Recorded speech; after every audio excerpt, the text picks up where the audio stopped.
Made it to another Saturday, and it's going to be colder a little bit. Light snow, 18 degrees tonight. Tomorrow's Sunday, 38 degrees and snowy and 18 degrees. And then Monday, chance for evening snow again. So you're still in winter. It is Saturday, February 8th, 2025. Thank you for being here. Joe Namath, we're talking about Joe and the cross with John. He was from a place called Beaver Falls. And Beaver Falls was in what was always known as the Valley, and where his dad was a steel worker and left his mom, and he turned up the heat, man. He really was, and he was in an era, the beginning of the anti-hero kind of a character. He certainly was that, and the young guys loved him. It was much like Muhammad Ali. That was in the moment when Ali first hit. And people were either death against Muhammad Ali and wanted him beaten by, people all believed that Sonny Liston was going to beat him in that first fight. Sonny Liston, although certainly a different kind of a guy than Johnny Unitas, still was in that time frame of these were the great fighters.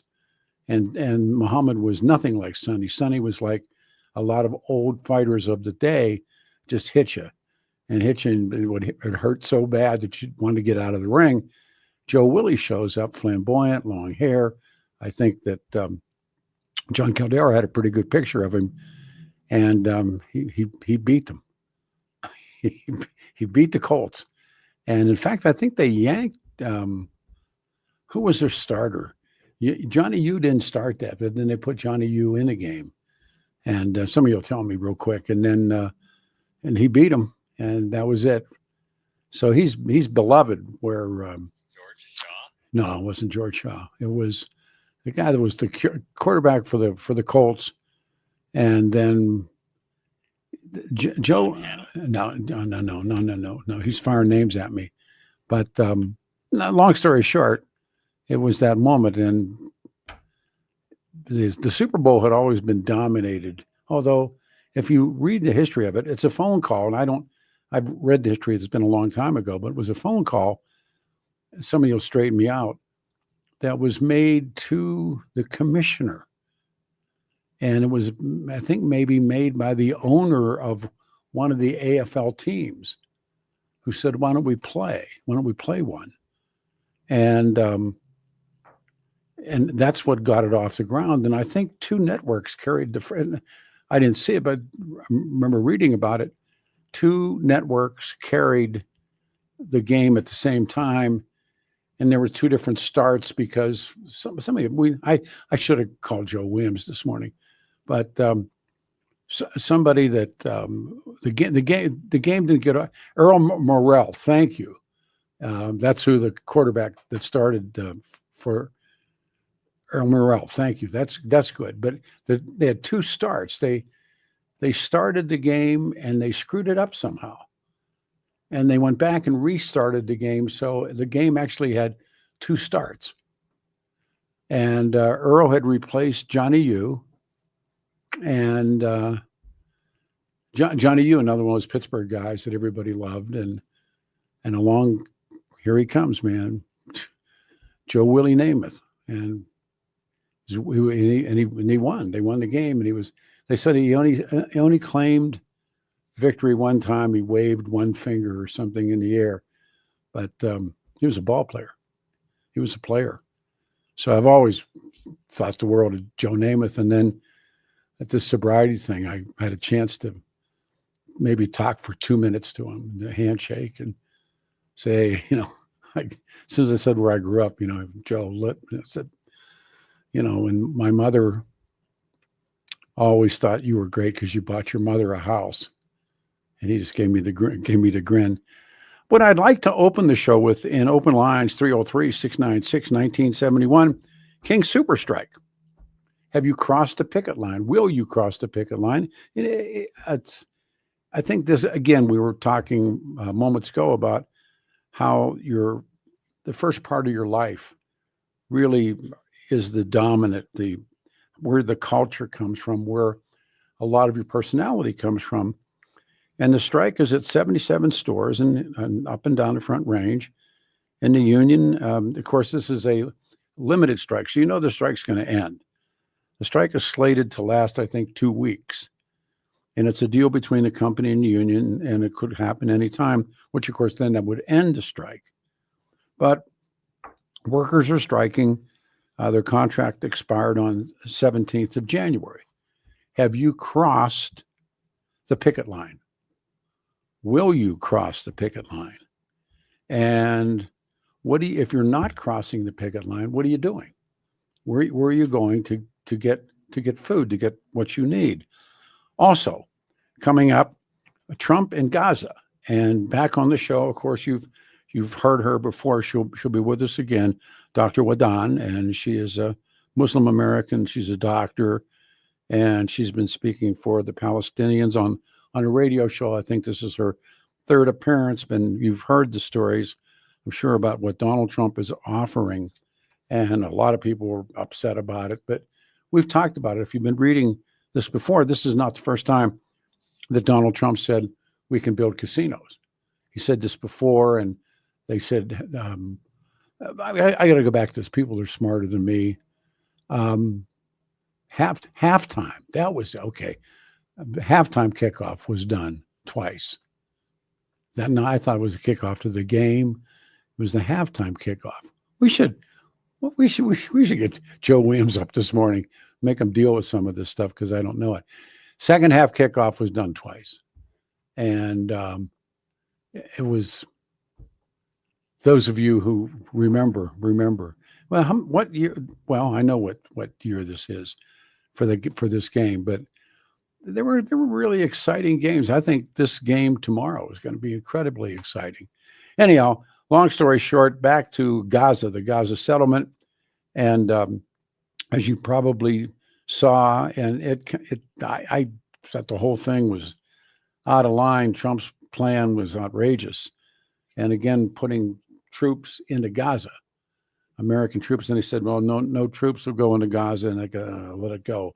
And then finally, and the highlight of the day, Brad Meltzer. Now, if you've been a reader or been around television or picked up stories and shows, he's in the middle of all of it. And he is an Emmy-winning New York Times bestseller. And he's done this book, and it's really, really good. It's called The JFK Conspiracy. I thought I knew quite a bit about the Kennedy administration. I didn't know that there was an attempt on Kennedy's life even before after he was elected, and between the time when he was elected and the time that he was being sworn in, this guy's been stalking him. And I think, well, I speak for myself. I never knew this story, and that Kennedy, the guy was hiding, waiting for him, and he was going to blow him up. He had, I think his car was an Oldsmobile, a name you've not heard for years. And he had it packed with dynamite, and he was going to kamikaze the Kennedys. And and what's really interesting, Meltzer's fantastic. We got 20 minutes with him or 25 minutes with him. I'm going to ask him about RFK Jr. And I'm going to ask him obviously about the book, and I can't tell you how much admiration I have for him. But then I'm going to say, what do you do with, Carolyn? And if you have any thoughts on that, because this is our open line segment, Carolyn Kennedy coming out and doing that video about her cousin. The Kennedys are so close-knit that they literally don't do that. And the fact that she did it kind of breaks the inner circle of the Kennedys. And the other one was, now we find out, Ethel Kennedy, Ethel Skakel, there's an Irish name, Ethel Skakel, Bobby Kennedy's wife, and apparently put the bad mouth on Jackie all the time. And she said stuff behind Jackie's back to the other, quote, real Kennedys, they called themselves.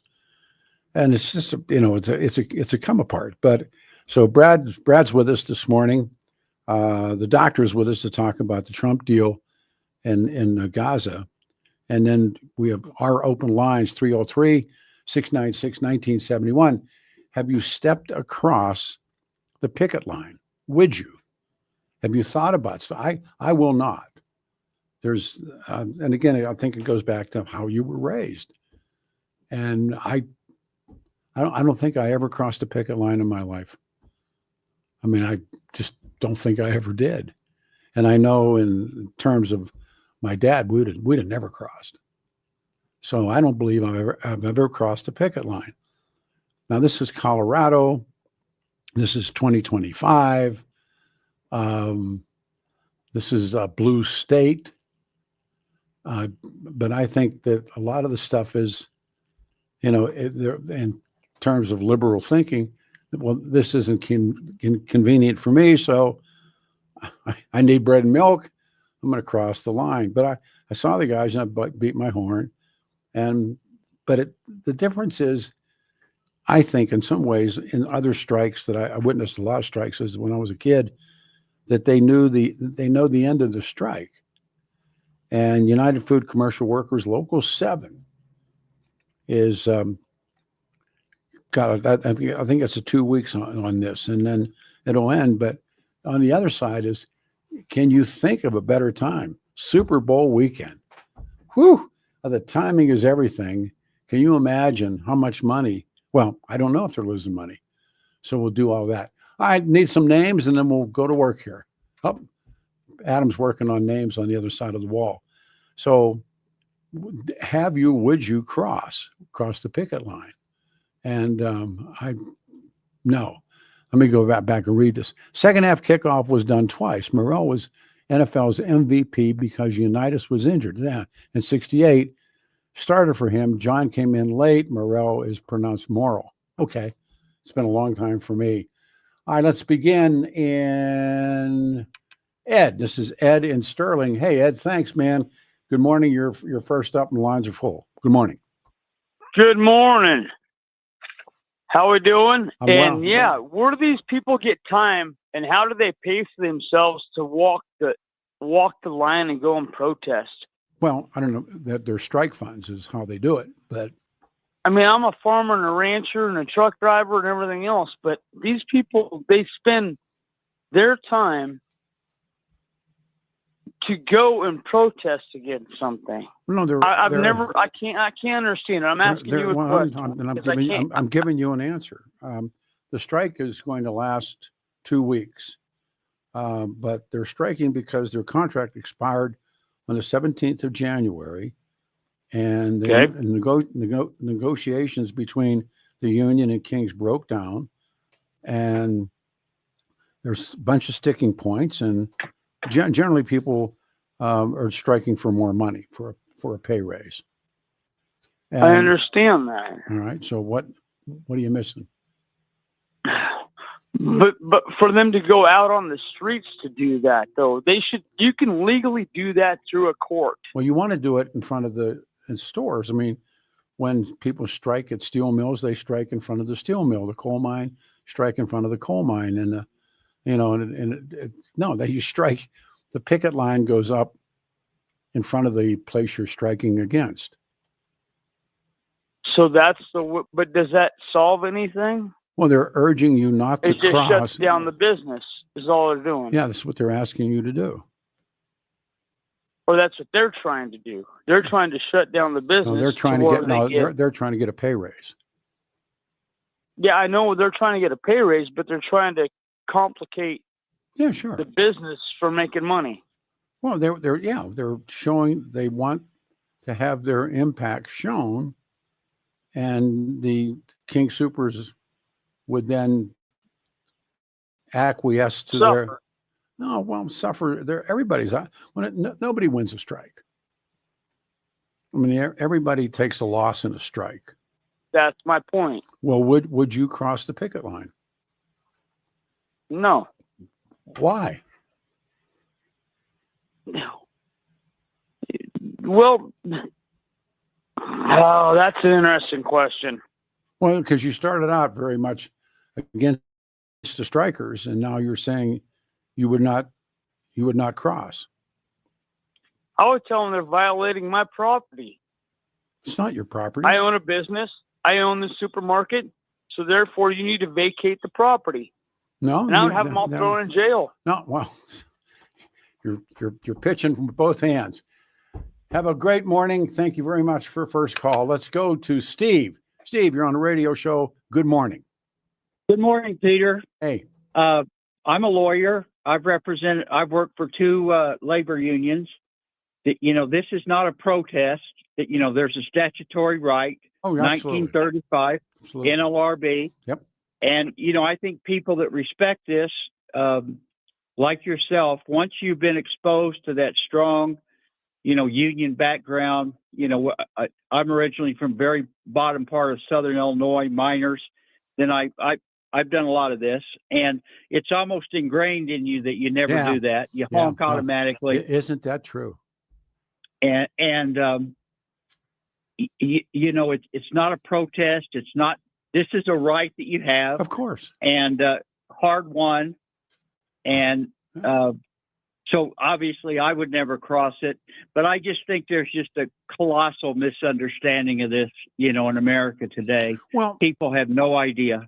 When the industrial base of this country goes abroad, when the multinationals move the furnaces and forges and mills and mines, when they go abroad, and a lot of this stuff, one of the reasons I believe, and giving it to the other side, there's not a lot of organized crime here in Colorado.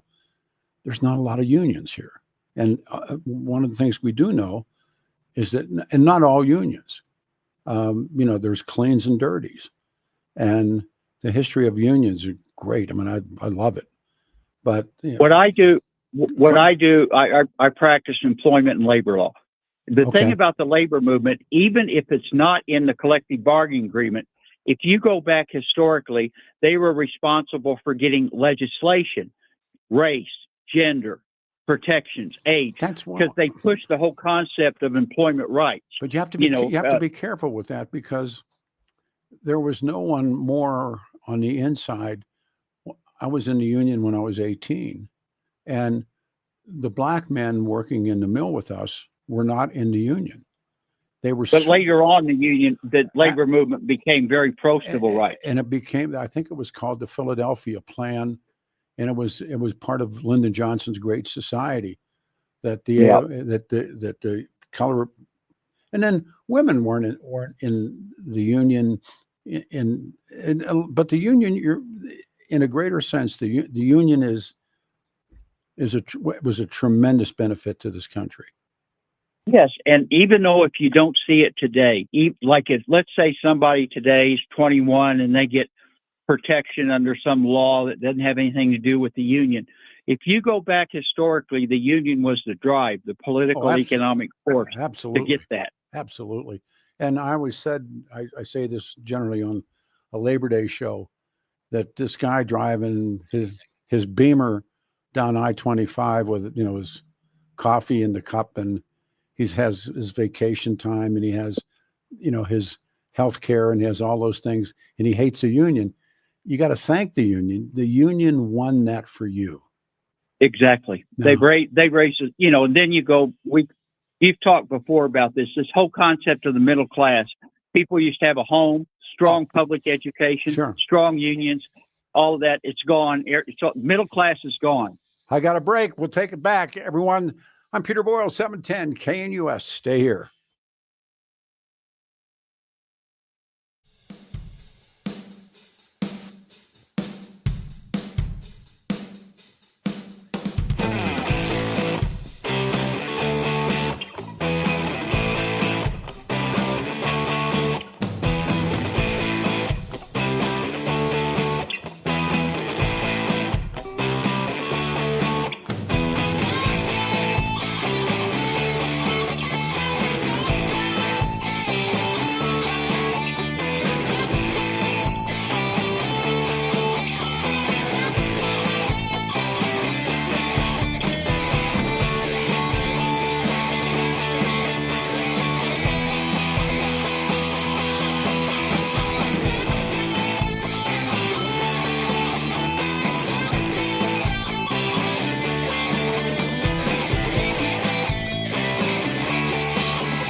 have full lines. 40 will be the high today. 38 Sunday, Monday, 34 degrees. 710 U.S. Members Talk Station, 303-696-1971. We're talking about the King Soopers strike and whether or not you cross the picket line. Danny Kaplis' law firm. I have a great relationship with Dan. He's a great friend, helped my family. And now it's time for me to turn for him and say, look, you need the right lawyer. You get Kaplis. Dan shares your values. He's the guy you choose to represent you in an injury case, because it says a lot about you to everybody involved in the case when you have Dan Kaplis. Kaplis, we've talked about him growing up. His dad was a cop. The good works of his mom. He's believed to be the only lawyer in Colorado history to win 5 straight multi-million-dollar verdicts in a Colorado crash cases. And Danny's believed to be also won the highest, largest truck crash verdict in Colorado history. He's a good man. He's my friend. And the Kaplis Law Firm, now the official law partner of the Nuggets and the Avalanche. Dan Kaplis Law is a serious firm for serious cases. Dan accepts righteous injury cases on percentage fee basis. He's my friend. He represents good people from all walks of life without the ability to pay. If you need Dan's help, 303-770-5551, 303-770-5551, or dankaplislaw.com. We're talking about its open lines and many, many things. We go to line 3, and it's Nick. Nick, you're on a radio show. Good morning. Thanks for taking my call. I just want to make a couple of kind of general comments about the strike and then just a couple of comments about Gaza. It's just a shame that when the Industrial Revolution started in the 19th century in this country, that there was a built-in schism between the business owners who took the risk and got the business off the ground and labor. And for too long, the businesses considered, not all, but some, but most did, they considered labor as a necessary evil. Yes. And they treated it as that. And what they didn't understand, and what the Japanese have done really well about, they realized that you need the risk takers to start the business, but you need the workers to get the business off the ground and do the job. So there was never this huge fight between the two. Well, and that's a shame that's happened in this country. The history of the Union in so-called Western style democracies, the United States has the bloodiest history. Yes, it does. We had the highest rate of industrial accidents in industry of any industrialized country. Yes, true. And then the hardest time in the formation, if it wasn't for FDR, the unions would have never, well, they probably would have eventually gotten. But remember when the strikers were seizing the plants and seizing the mines and holding them, and it got very bloody. Oh, boy, did it ever! And there was no give. And if you look at, and I've said this many times during the First World War, if you were either going to be Jewish or be in the Union or be a woman or be a kid, you wanted to be in Kaiser's Germany.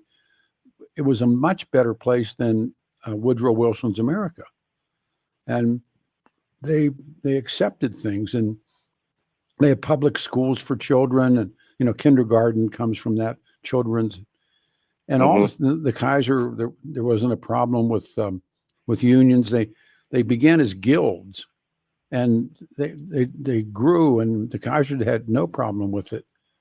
And yet over here, Woodrow Wilson was breaking unions. Woodrow Wilson put children back in the factories when they undid. Woodrow Wilson was a horrible human being. Absolutely. The only reason he got elected, as you know, is because of the Bull Moose. It was a three-way, right? Yeah, and the Republican Party split, and he got in. Yeah, Teddy Roosevelt takes the party and invents a third party called the Bull Moose. Right. And so out of the public sector comes Woodrow Wilson, who he's Southern. I mean, he's a staunch racist. He segregated Washington, D.C. when, DC was I don't want to say it was a great place for Black Americans, but it wasn't like Birmingham, Alabama. No, it wasn't. But Woodrow Wilson, he put children back in the factories, and there's a list of things: federal income tax, the Federal Reserve is a Woodrow Wilson project, and Woodrow Wilson is, and he gets away with it, and I don't know why. I as a Woodrow Wilson reader, and of course, that whole scenario that we just went through with Joe Biden and Jill Biden, that's what happened to Woodrow Wilson too. And well, he is arguably the worst president in American history, the most corrupt, and he did the most damage. Maybe Biden is number two, but who knows? Well, I can give you my list of bad presidents, but what I think is Woodrow Wilson, the first internationalist, he was, and he tried to, he destroys the world with his how the world should look in the eyes of him, Clemenceau and Lloyd George, and they divide the Middle East, and we've been over this so many times, right? And here we're going to talk about Gaza this morning, and that still comes as part of what happened in '38, and you think to yourself, wow, so now we got King Soopers strike. I take it you would not cross that picket line. No, I wouldn't, but I just think that the companies, the owners of businesses in this country should not look at labor as a necessary evil. It should be part of the operation. Yeah. And I would like to see their wages tied to the profits of the company. That way the workers would feel part of the company, and they would feel that if they work harder, they contribute to the success of that part of the company. But you mentioned Japan, and the theory in Japan is called Z, the letter Z theory. And it goes something like this.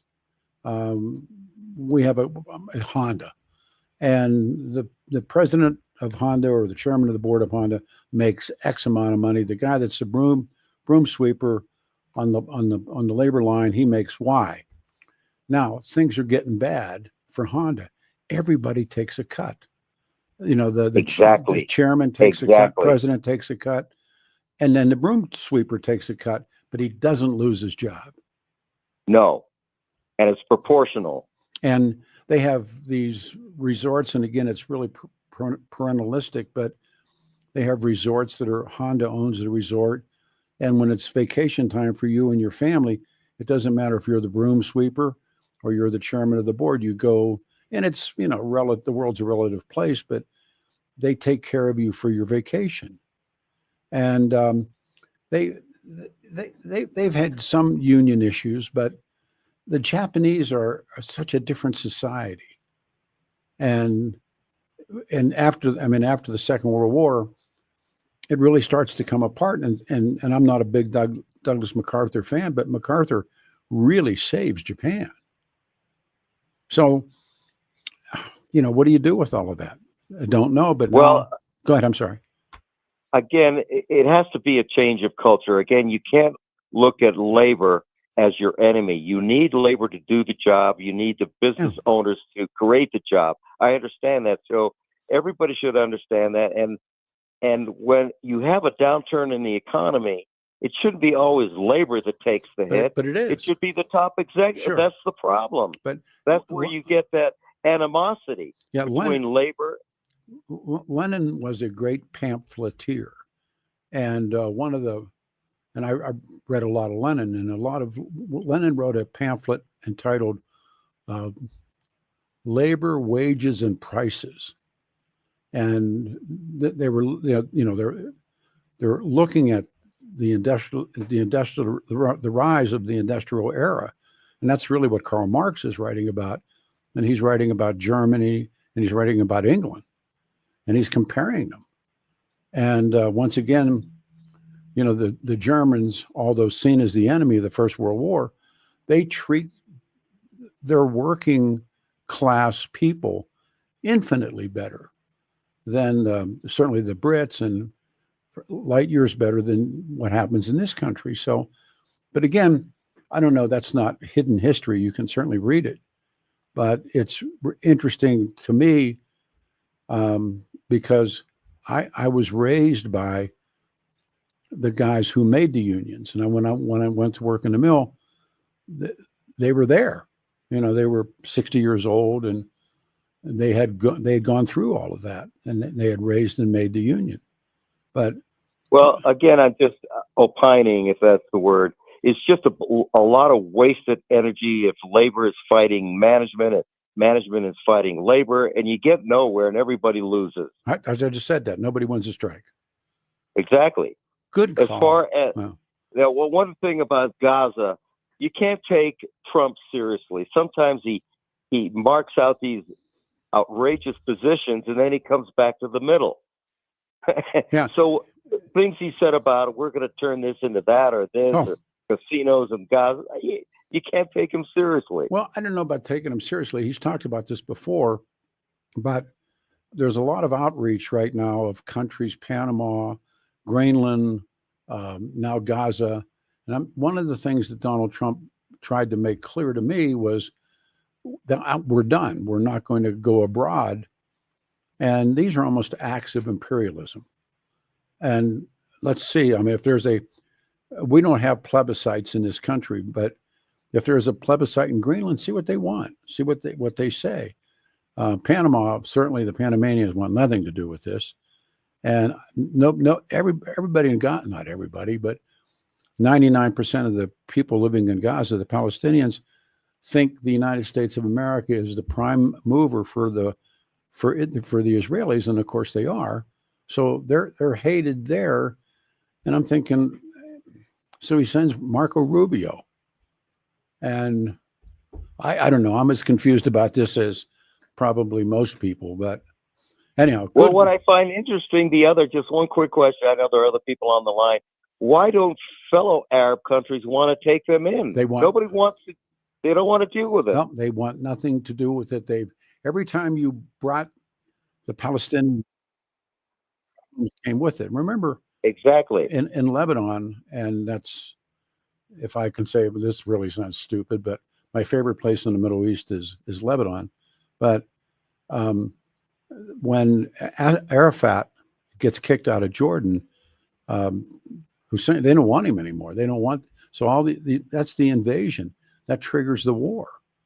And the Palestinians, even when the United States, when George Bush sends the United States into Baghdad, and they were trying to look around and find these places. And when I was in Kuwait City, there were these wonderful, wonderful condominiums, and they were empty. And I said to the guy I was with, "Who lives there?" And he said, "Palestinians." And I said, "Where are they?" He said, "They left and went into Iraq with Saddam because they had turned on the people who they were working for, the Kuwaitis, who there's no day at the beach. I mean, the Kuwaitis are a whole other, class of really wealthy people, but the Palestinians again choose the wrong side." So what do you do with it? What do you do? Where do you put them? Well, and then they talk about a two-state solution. And that's never going to happen. Well, if you look at Israel from on the map or from the air, Israel looks like Mr. Peanut. Remember what Mr. Peanut looked like? Israel's a tiny country. I mean, it's 25. But on one side is Gaza. On the other side of Mr. Peanut is the West Bank. Where's the two states? It isn't. Well, we'll see what happens. I agree. It'll be interesting to see what the lady who's going to represent the Gazans is going to say. But I don't see how we can even begin to solve this problem. Thanks for your call. Thank you very much. We go to Marcus. We got 2 minutes to the break. Marcus, you're on the show. Yeah. Are we back on topic? Yeah, whatever you want to do. Okay. What I like the first caller, but he doesn't understand the cost of living is different up here from the plains these days. Also, I won't cross the picket lines, and I'm really not a union guy, but when I go in there shopping and everything, you get to know these people. And so I'd rather take my business in until they get this settled to Safeway, Whole Foods. We got Walgreens and Target, but those are your neighbors and friends and everything, and you get to know them. So they got families too. So that's all I got to say. Well, in my world, you don't cross, and I've kind of made that, my children don't know anything all about the union movement except what the old man says. And I always say, hey, in the shadow of your grandfather and your great uncles, and don't cross. And so, I respect it. My kids don't cross, but so you try and find a way. They're not union either. No, they don't know anything about unions. They don't. Yeah. but they didn't see it. They didn't see it growing up. We got a second. I mean, there were strikes all the time when I was a kid, and it was called when you knew about somebody's dad or uncle, they were out. As soon as they said they were out, you knew they were on a strike. They didn't have to say they were on strike. They said, well, they're out. And that was how we knew. Pass it on to your grandson. See you on the other side. Hang on, everybody. We continue on 710 KNUS Denver's Talk Station.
Morning, everybody. This is 710 KNUS. We are Denver's talk station on a Saturday morning, February the 8th, 2025. 40 the high, light snow, 38 on Sunday, Monday, 34 degrees. Coming up, she's not in the studio. Someone asked, she should be on the phone. Dr. Wahdan, she's a woman, but she's a physician. She's Palestinian. And she'll speak about what her thoughts on what the Donald Trump Gaza offer is. And then the one, the only, Brad Meltzer. I'm the biggest Brad Meltzer fan in the world, and we got a short time with him, but I got so many questions.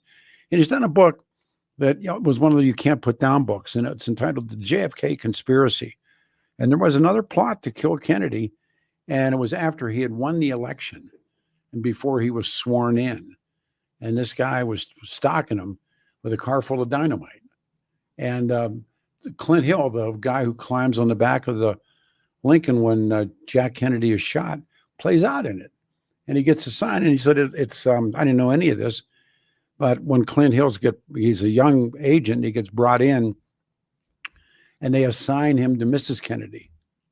And that's not where the action is. And he's kind of, what does he know what is to come, right? David Ellis, Cherry Creek, you've heard me talking about taking your valuables to David. Valentine's Day is right around the corner. It's the time and the place. David Ellis, get a fortune in cash, secure an appraisal from David for all the valuables that you have tucked away in your home. It's still true. I'll ensure you the same reasons to see David, just in case you do not have a Rolex watch or a rare coin set or silver tea set. See David for all of the most meaningful gift-giving occasions. David's jewelers, the guys on the team, they just have the right item, just the right price for special people that mean the most. An antique watch, an emerald pendant, gold necklaces, diamond rings, trusted jeweler. Remember, here comes Valentine's Day. Buying those things from David or bringing in items that you have to sell.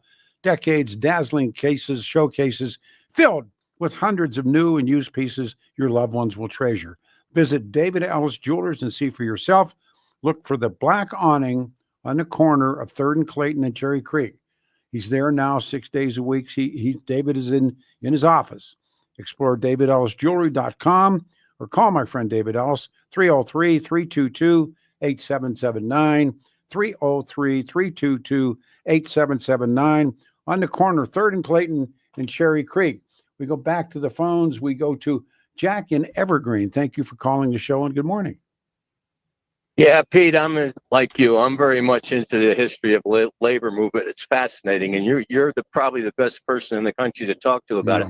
But the point I want to zero in on, let's go to Samuel Gompers to start with. Okay. He was, and he was a traditionalist. And when you mentioned the guilds under the Kaiser, they were the same thing.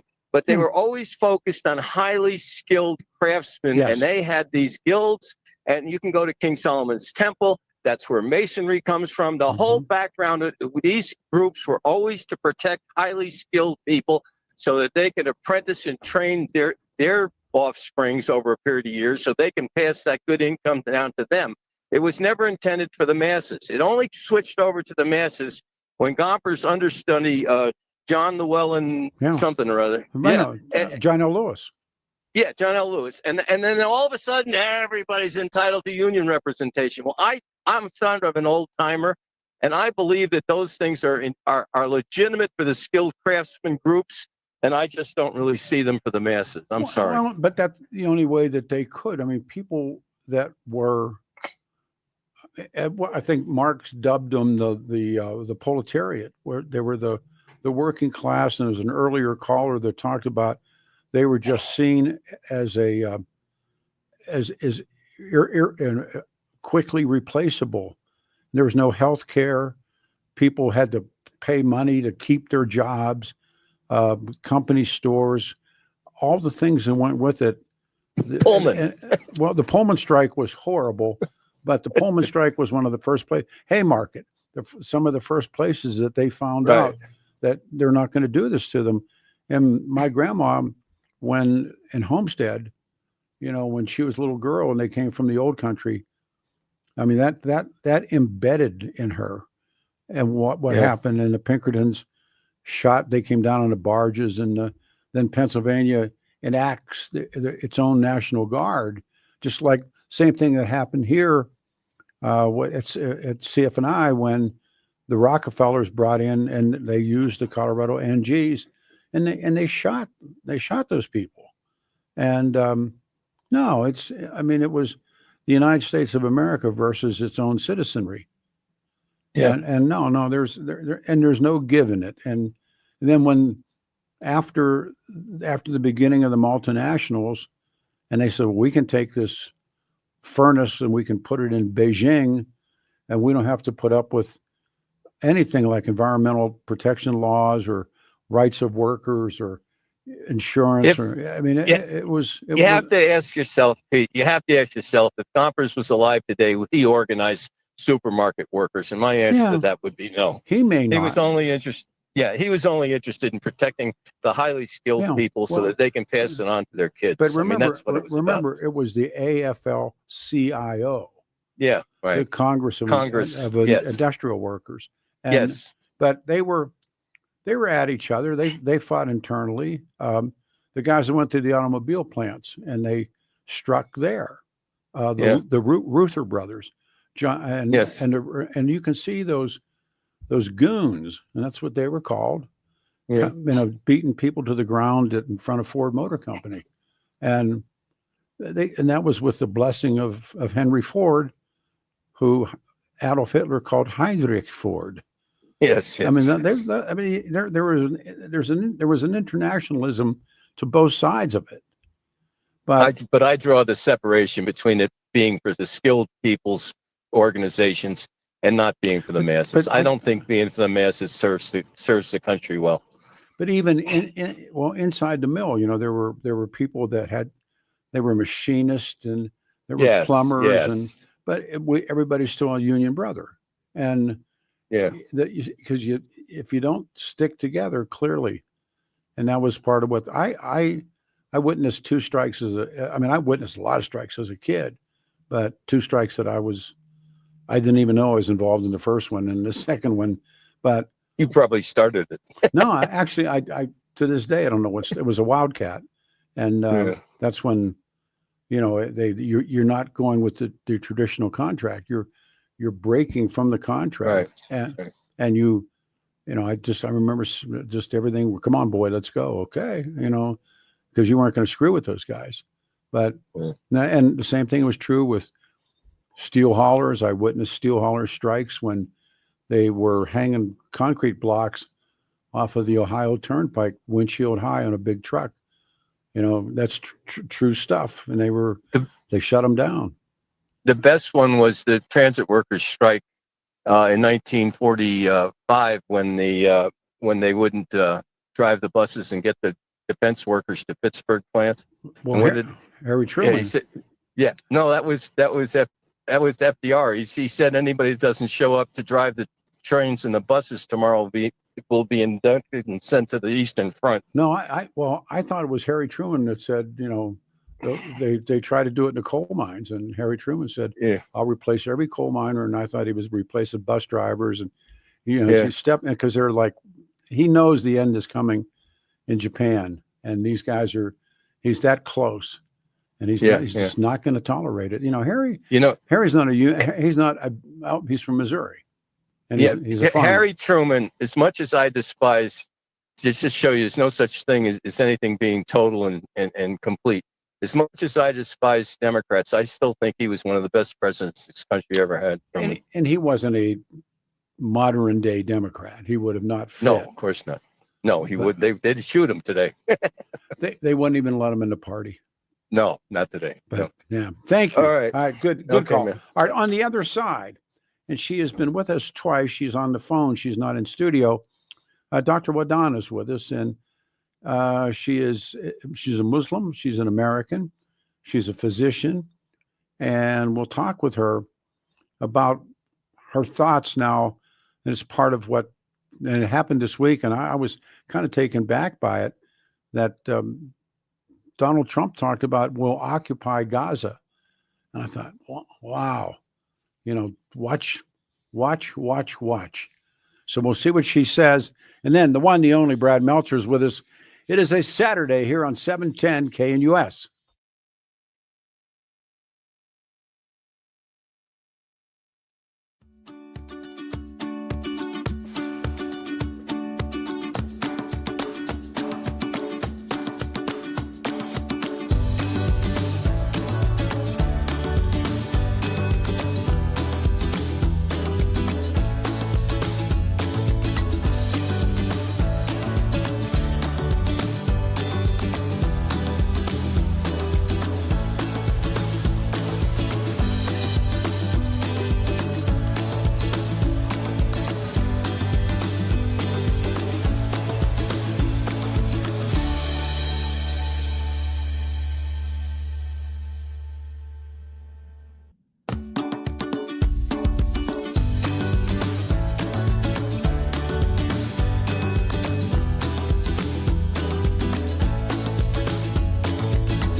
morning, everybody. It is the Saturday, February 8th, 2025 edition, 710 KNUS, Denver's talk station. Great to be here. Look at the weather. It says 40 for a high today with light snow and maybe a little bit of snow tomorrow. Sun reappears, 38 and 34 on Monday. We're waiting for our guest. She's coming in the studio. I thought she was a phoner, so we can go back to open lines as well. Waiting and come on the show, pardon me, is Dr. Wahdan. She's Muslim American and she is Palestinian. And we will talk about what happened this week, Donald Trump's Gaza plan. Then Brad Meltzer's on the show with his book, The JFK Conspiracy. You have to, and I think many, many people know who Brad is, but I'm like this huge fan, and Emmy nominated and New York Times bestseller, and it goes on and on and on, but we've become good friends. And remember Brad, he did Lost History, and he did Decoding History, pardon me, and just great stuff. And now he's done this book on the JFK Conspiracy. I've never heard of the event itself, and I thought I knew what had gone on in that period. But this guy was stalking them legitimately. Jack Kennedy, not a mob guy or any of those people that I think were involved in the real true murder of John Kennedy. But this guy's just a guy that he was pretty close to him a couple of times and had an Oldsmobile full of dynamite. And he was going to get as close as he could to, and it was President-elect Kennedy then. He wasn't President Kennedy then. And he was going to blow everybody, the kamikaze, he's going to blow everybody up. And who plays out in this and appears in it is Clint Hill. And I think I mentioned it in the last hour, but Clint Hill was the very brave Secret Service agent that crawled up on the deck of the trunk of the Lincoln.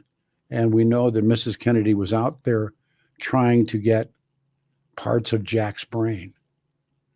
Oh, if you imagining this, but get parts of Jack Kennedy's brain. And he never forgave himself. And we'll talk about Clint Hill, but he never forgave himself for what had happened. I don't think there was, who knows, in that moment, but he was, and part of the book that Brad writes is that he's a young, maybe second year or third year on the job. And, as you probably can imagine, it's like a seniority thing. The older agents get the tougher jobs because that's what they do. So he's a young agent, and they bring him in. There she is. She just comes in the door, and the young agents, and he's brought into the boss's office, and they sit him down and they go, well, and he thinks, oh boy, I'm going to go with the Kennedys and I'm going to be, and they said, no, you're going to be assigned to Mrs. Kennedy. And he never called her anything but Mrs. Kennedy. And he really devotes himself to her and the children. And that's their unit. And thinking, well, this is going to be dull. There's not much going to happen around Mrs. Kennedy except everybody loves her. Well, it turned out quite differently. And but the part of the book when they catch this guy, he's in on it. So I thought that was pretty amazing too. So Brad Meltzer always finds those great parts of history that I certainly knew nothing about. So here we go. The doctor is here, ladies and gentlemen. 710 KNUS in the studio. I thought you were going to be a phoner. Good to see you, doctor. Good to see you. Dr. Wahdan has been with us before. She's Palestinian and has been involved in the politics of this for certainly as long as I've known her. So now, as we know, the Gaza deal, were you surprised to hear that? No. He's talked about it before. Yeah, no, we knew the worst is coming with this administration, but. Did you really? Yeah. So tell me why. I mean, first of all, she's a physician and she's in many humanitarian organizations, Palestinian Children's Relief Foundation, the list goes on. So she puts her money where her mouth is. She does do the work that she speaks about. Having said that, you expected that Trump Gaza plan? I think that the ethnic cleansing part of it is what everybody's trumped on. No pun intended. But we knew that the worst was going to come with this administration with regards to revoking any form of humanitarian aid, revoking any form of peace plan, or any type of sense of relief for the Palestinian Gazans living in the area. I thought it was two things I thought were interesting. One was that the deal is made, the ceasefire at least is made, literally days before Donald Trump takes the office. And I thought to myself, is it much like Ronald Reagan and Jimmy Carter and Ayatollah Khomeini, that Ayatollah sees the changing of the guard coming and actually waits, I think, 10 minutes until Ronald Reagan is sworn in, and then 10 minutes later does the release. Okay, so we'll put all this together for me, please. So I think when we're looking at the ceasefire, then his comments, we're still piecing the parts together, where this is an ongoing moving issue, where we don't know is the urgency for him and the administration to retract the amount of money that's going into the area, and put it back in U.S. jobs and in the force and education, or is it to pander to the war crimes that Israel's supporting? And the danger there is, if they do start to follow Benjamin Netanyahu's lead of the ethnic cleansing campaign that he has been promoting, of the genocide that he has been propping up, and they are wanting to forcibly dispel 2 million Palestinians from the Gaza Strip, that's going to be a dangerous precedence to follow. And many of the people who took a step back during the elections because we refused to support the Biden administration. No, you couldn't have.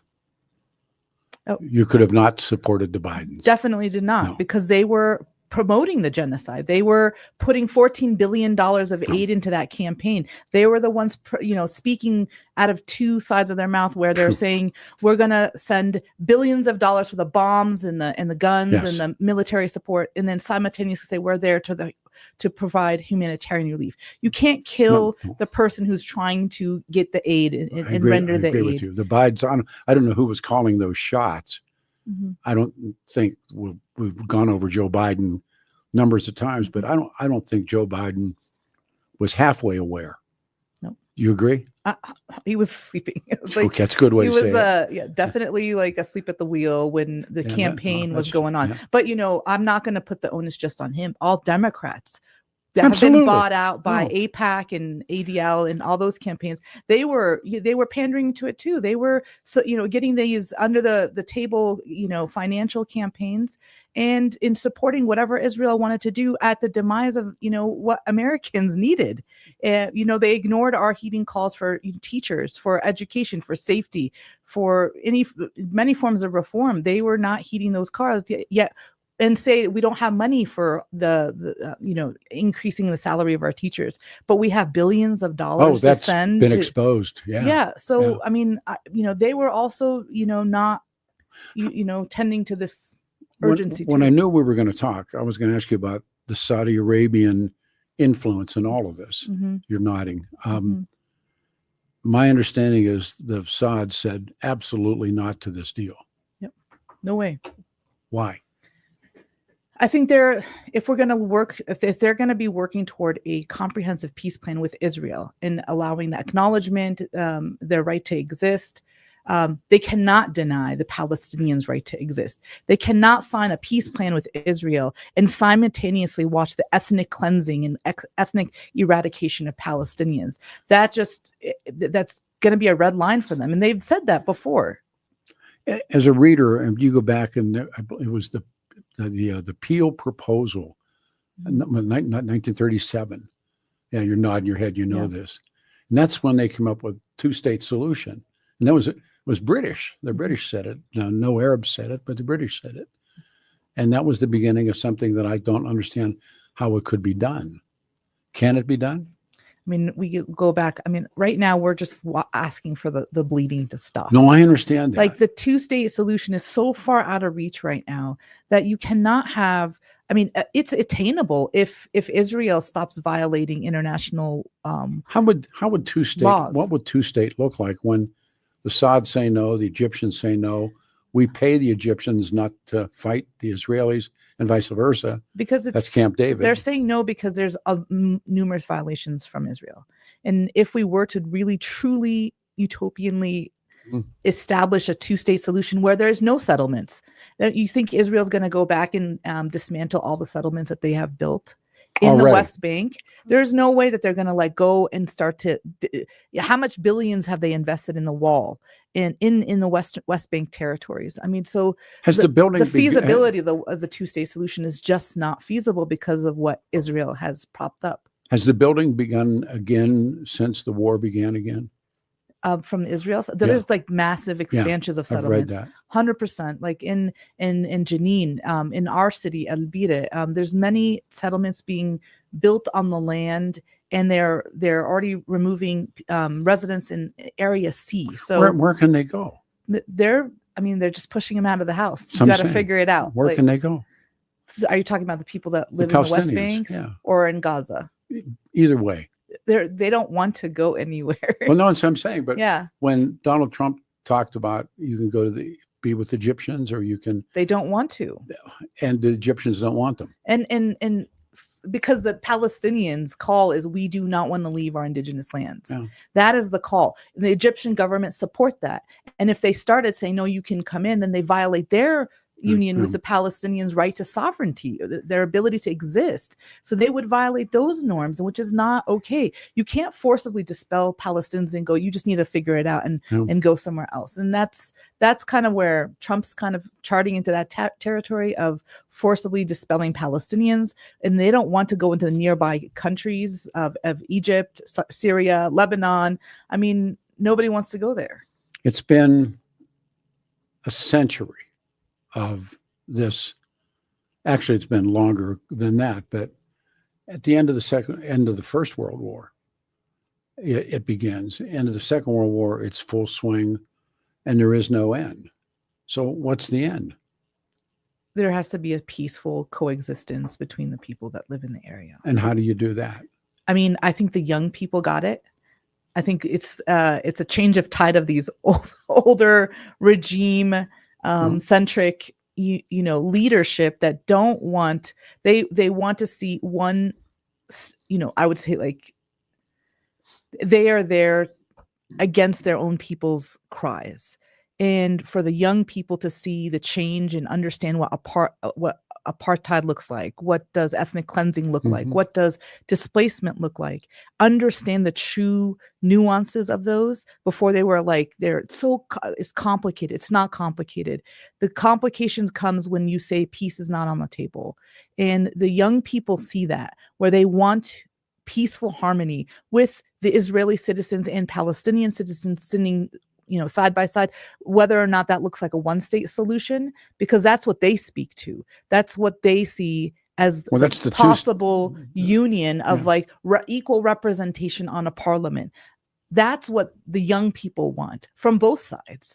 And I feel like that's the attainable goal. And I'm going to hope to force that type of project where, we can have peaceful existence with both of the people living in the region. That is an attainable goal. We're seeing it here done locally with Palestinians and members, my Jewish friends and family, we are really building a solid foundation of understanding each other. And I think the violation comes when you start to say that the other has no right to exist. And that's the danger. And when you start to remove that language from your, from either side, then that's where peaceful cooperation can happen. Our guest, of course, she's been with us many times before, Dr. Wahdan. She's physician. She's Muslim American. She's Palestinian. It's Saturday morning, February the 8th. Phone lines are now open, 303-696-1971. I'll read you this. Nothing like a propagandist that distorts the truth. It all comes down to the Palestinians themselves. Until Hamas is gone, nothing will change, and the people don't want that. It would be like defeating Germany, but leaving the Nazis in control. That's aimed at you. That's such a far-fetched statement to even say. I say this because the population in Gaza right now is children, and when people say that keeping the Nazis in control, these are children that we're talking about, and Palestinians. I can't even respond to that, because the vast majority of the people in Palestine want just the ability to exist. That is the only thing that they want. They want to provide food, shelter, water, basic human needs. And right now there's one country that is trumping that basic human rights for the Palestinian people. We can't put one blame on one group without putting also the onus on Israel's violation of international standards. And we're going to Beit Salem, which is their own human rights watch group. They're the ones identifying the human rights violations, the egregious, where you have Benjamin Netanyahu, a known war criminal who has an arrest warrant coming onto U.S. soil to be only applauded by our own, members of the House and Senate.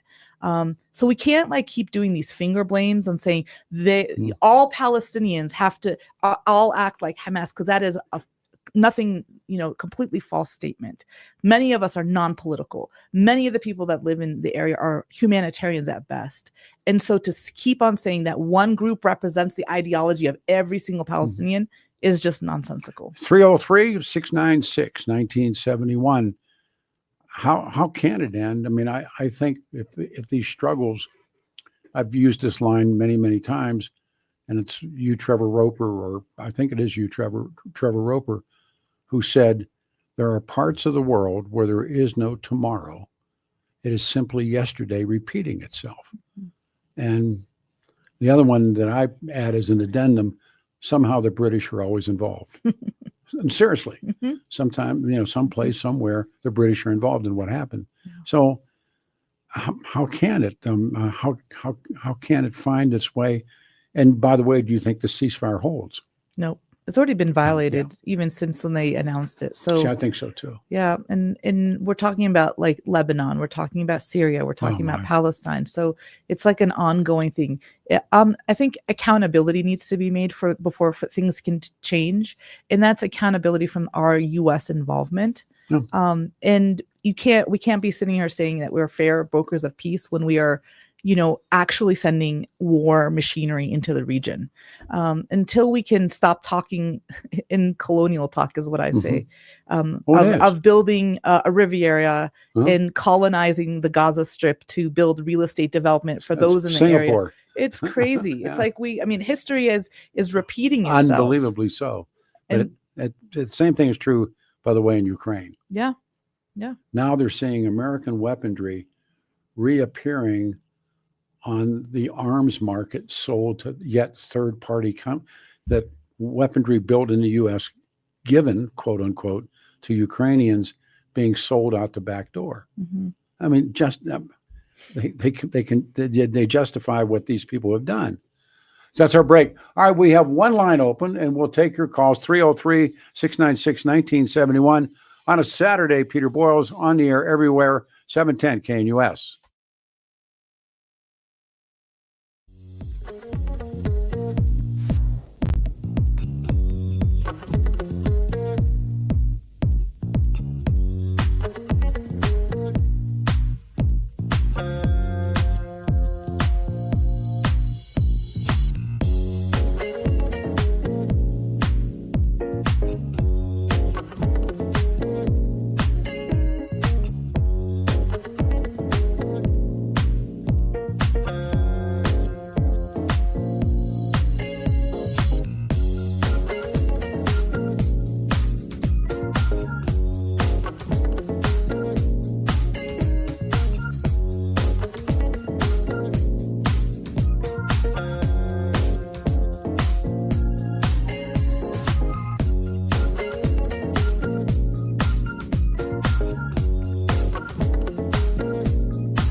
Morning, everybody. 7:10 KNUS News Stock Station on a Saturday, the 8th morning of February.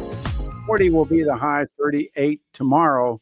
Dr. Wahdan is with us, and she's Muslim American. I got to give you an idea of how I got this text, and I'll read it. Peter, the older you get, the stupider you get. Do not think we, the 78 million of us that voted for the great President Donald J. Trump, give a damn about the opinion of that Palestinian female pimp that you have on your show now. You've become a bigger idiot fool each weekend than I thought. Wow, she has no solutions. Otherwise, she would have her pimp ass in Palestine protesting with a sign, "Dare screw her and you too, pal." Signed, Eric. People that listen to talk radio, Eric's one of the guys. He's a chronic. They just, but I thought that was just amazing. This one, Peter, I'm grateful you're talking about the Palestinians. I would love to hear solutions. I want the killing to stop.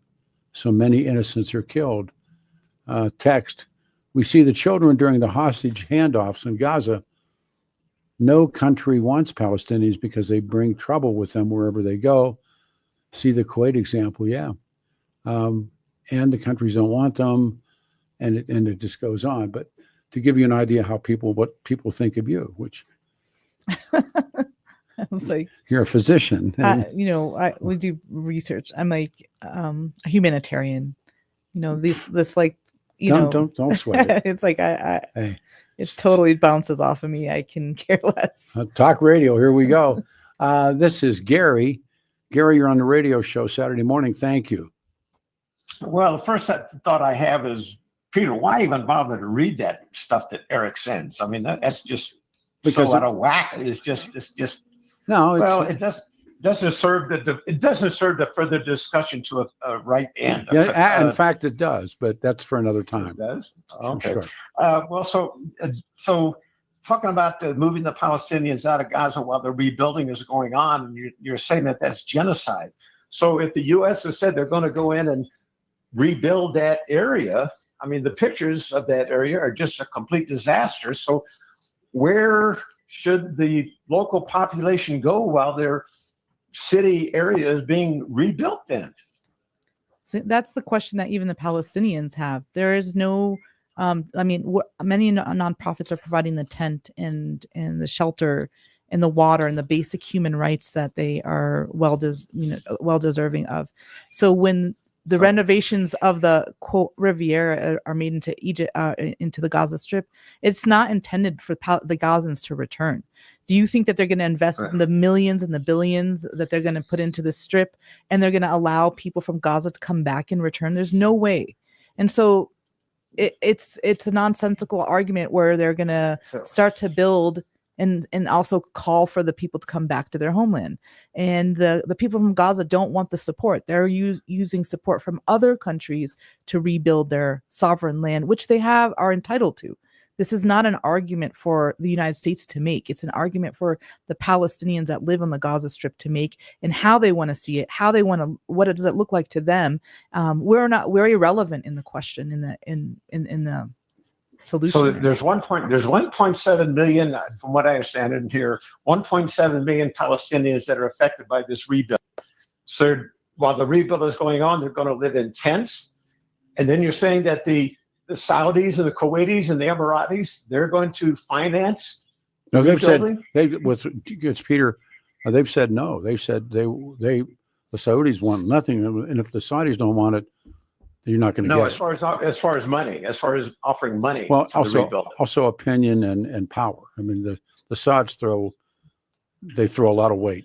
Yeah, but as far as like rebuilding and infrastructure, there's many countries that have said that they will be investing in Palestinian infrastructure and buildings, but they're not going to control it. That no country wants to control it. They're giving it to the Gazan peoples, and there's a lot of nonprofits and NGOs and many cooperative peacemakers also connected to the United Nations that are all working toward rebuilding That's what it looks like for the Palestinian people. But the U.S.'s plan has has completely removed the Palestinians from that sovereign territory. So all these other entities you're talking about, the NGOs and whatnot, they're going to provide the money for the rebuilding? They have all started working on plans and what does it look like? How can they make it more, environmentally friendly? I mean, all those like components have been discussed, and there's been many businesses that want to support the reconstruction of Gaza. There's so many countries lining up to help and support, but they're not there to come and take it over. Is there a central authority? There's a central authority that's going to be heading all this effort of coordinating all these arms and everything? There is talks with the Palestinian Authority, and they're the ones that are, saying that there is a necessary need to rebuild the area. The Palestinian Authority. Well, that's been sort of a nebulous thing for years, all the way back to Arafat. They're in full control of the West Bank, so they are still operating, and they still build. They have hospitals, so they are stepping in to rebuild Gaza. They're the ones who have contractors from different companies. Hey, Garrett, let me just, as Peter, you sound like you really know what you're talking about. So what's the solution? Well, that's what I'm saying. In a perfect world, there would be, I think, in a perfect world, would there be a two-state solution? But in the perfect world, you're talking about an entity, a state. So what would the boundaries be for the Palestinian state? Well, the whole idea, as just a history reader, the whole idea of the two-state solution, again, comes from the British. And from the Balfour Declaration, the British are slow down. Way after Balfour. And in 1937, and it was the Peel proposal. And you're nodding along with an appeal proposal, and where the dividing of the land into an Arab state and a Jewish state. This is way before the Declaration of Independence, way before everything else that happened, and certainly before the Second World War. But again, as my theory of any time the British show up, you watch out. But that was the first time anybody talked about a two-state. And that was the British. But even Peter's like, the way that he understands it, but like where the full two-state solution cannot exist when you have a separation. Like you can't have a two-state with like Golden is in one area and Denver is in a different area. How do you have a two-state with little fragments of a state? You just can't. So it's intentionally designed so that there is no no ability to really fully function as a two-state. And then you can't have control of the borders, right? Israel controls even the two-state borders. The Palestinians don't have control of the outer borders. It's under Israeli rule. So is there any idea at all that a solution is a two-state solution? I mean, the way that it's designed now, there is no way. There is absolutely no way. And it's been dead for a while. And that's why we, as the Palestinians, I'm like, even those proponents that were for it, if it really looked like a two-state solution, then people would be for it. But to have more land being usurped and given away. So now like the idea is like now just have the West Bank and you have to forego the Gaza Strip. That is not okay. I mean, we have 2 million people. Where do they go? They're not allowed back into the West Bank. Now they have to go figure out where they live. So we just can't have like more land theft continually going on. I mean, if the possibility of having a connected two-state where Golden and Denver are connected and not into separate like hemispheres, then that's where the reality can come into play. So doctor, in your view, what is the 20 years from now, the steps start today. 20 years from now, what does the peace look like in that area as far as boundaries, as far as people, as far as governance? I mean, there has to be a shift in government first. Second is to have equal representation in a parliament. It looks like a one-state solution, where people are actively working together to bridge differences and build more peaceful homogeny. And the people on the ground are there wanting it. There's just a fraction that are have the microphone and that don't want it. The area should the name of Israel would not exist. The name of Palestine would exist. So there's going to be a mutually acceptable name for the area, and there'll be a parliamentary system that would govern it. No. I don't know how that works. I mean, you can have Israel/Palestine or Palestine/Israel. I mean, because there's too much, connection to the land. Gary, if I could for a minute, I said this last hour. I've been on both sides. I haven't been in Gaza, but I've been in Gaza City, and I've certainly been in Israel, and I've never been on the West Bank. And if you look at it, and this is what struck me, if you look at an aerial, and without trying to offend, Israel is shaped like Mr. Peanut. Yes, I agree. And on the left side is Gaza. That's the one that's on the water. On the right side is, and now how do you do that? I mean, you're like me, you get caught up in it and you say, okay, so now that's a 2-state solution. Actually, that's a 3-state solution. Mm-hmm. And I mean, I think you could probably walk across Gaza east to west. You could, how long would it be? 4 miles. Yeah, it's not across, long. Yeah. You can walk it. Yeah. And even in the West, go ahead. In the West Bank, in order to drive from one side of the West Bank to the other, you have to have 2 different cars. Oh, same thing. One of the license plates on one car, it changes to you got to go to a different car with a different license plate. The same thing. Same thing going into Gaza. Mm-hmm. And so. I mean, but to me, okay, go, I'm sorry, please. Well, in the equation, I mean, you talk about what the children want, and the children want peace, and they want to look forward and all that. But, the elephant in the room with this whole discussion is you got Iran backing Hamas. And then you see these demonstrations in Hamas. Hamas has said there will be no Israel. But you got the young people saying we want peace, but the Hamas says there ain't going to be no peace. So when there was a dismantle of apartheid in South Africa, it changed regime and it changed its landscape for where people were cooperating. I'm not going to say that everybody was buying into the argument of peaceful transition, but there is that opportunity, and we can't keep on saying, well, United States, Lebanon, Libya, Iraq, we keep on putting these axis of evil components into the equation when the people on the ground, the Palestinians, if you randomly sample a myriad of them and ask them what do you want, and all they want is food, economy, a job to just provide for their families. So we can't keep on sprinkling these axis of evils. But what about Iran? What about Iraq? We got to stop doing that. And if you read the other side, Gary, by the way, this is a great call, then you'll hear them say, well, what about the United States? Yep. And it's almost as though Leclerc talked about the looking glass war. And he said, if you look into the glass deeply, you see yourself looking back at yourself. And yes, and I think there are so many things that I don't know could ever be cleared up. And think of, I'm sure that you saw those long lines of Palestinians returning, and and those long lines of refugees coming south again.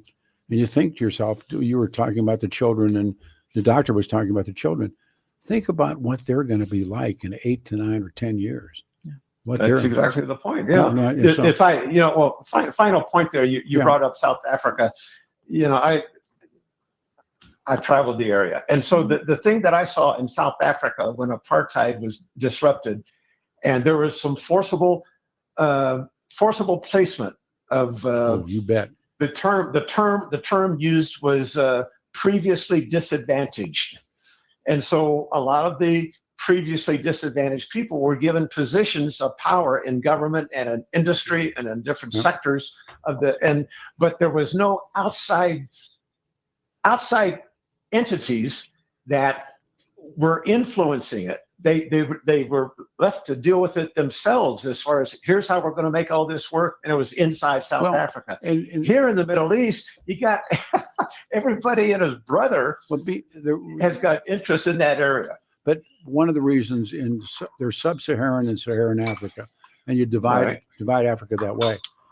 And in Saharan Africa, there's oil. Sub-Saharan Africa, Rhodesia, an Englishman names a country after himself. Yep. I mean, and so then you come out with the Rhodesian Scouts, and I actually know a guy who was in the Scouts, and they'll tell you stories that are, I mean, unbelievable. But when you keep someone down so long, and then they get loose and they get out from underneath the imperialist, all hell's going to break loose. I mean, but the point you're making in Zimbabwe, yes, Zambia, yes, and South Africa, yes, presently they're at peace. You know, there's some governmental corruption, right? But they're peaceful, coexisting, and you know the British are no longer part of the equation. They ran them out. They got rid of them. They ran them out. The only point I'm making here with the Middle East is that you got the Middle Eastern, you got Saudi and Iran, and you got the U.S. and you got all these surrounding countries that are all having every one of them ran the British out. Remember this: we ran the British out. You take care of yourself. We're coming right back with the doctor.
bagel. They're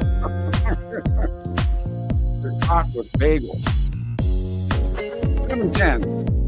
KNUS Denver Stock Station. Excuse me. I'm starving. Bagel Man showed up. 40 will be the high. Quarter light snow. 38 Sunday. Monday 34 and Tuesday 22 degrees.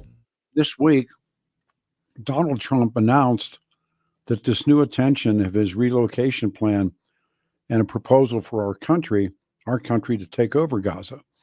And foreign ministers of 5 Arab countries, Doctor and I were talking off air about the Arab world, but 5 of the biggest coming out and saying no, especially the Saudi Arabians.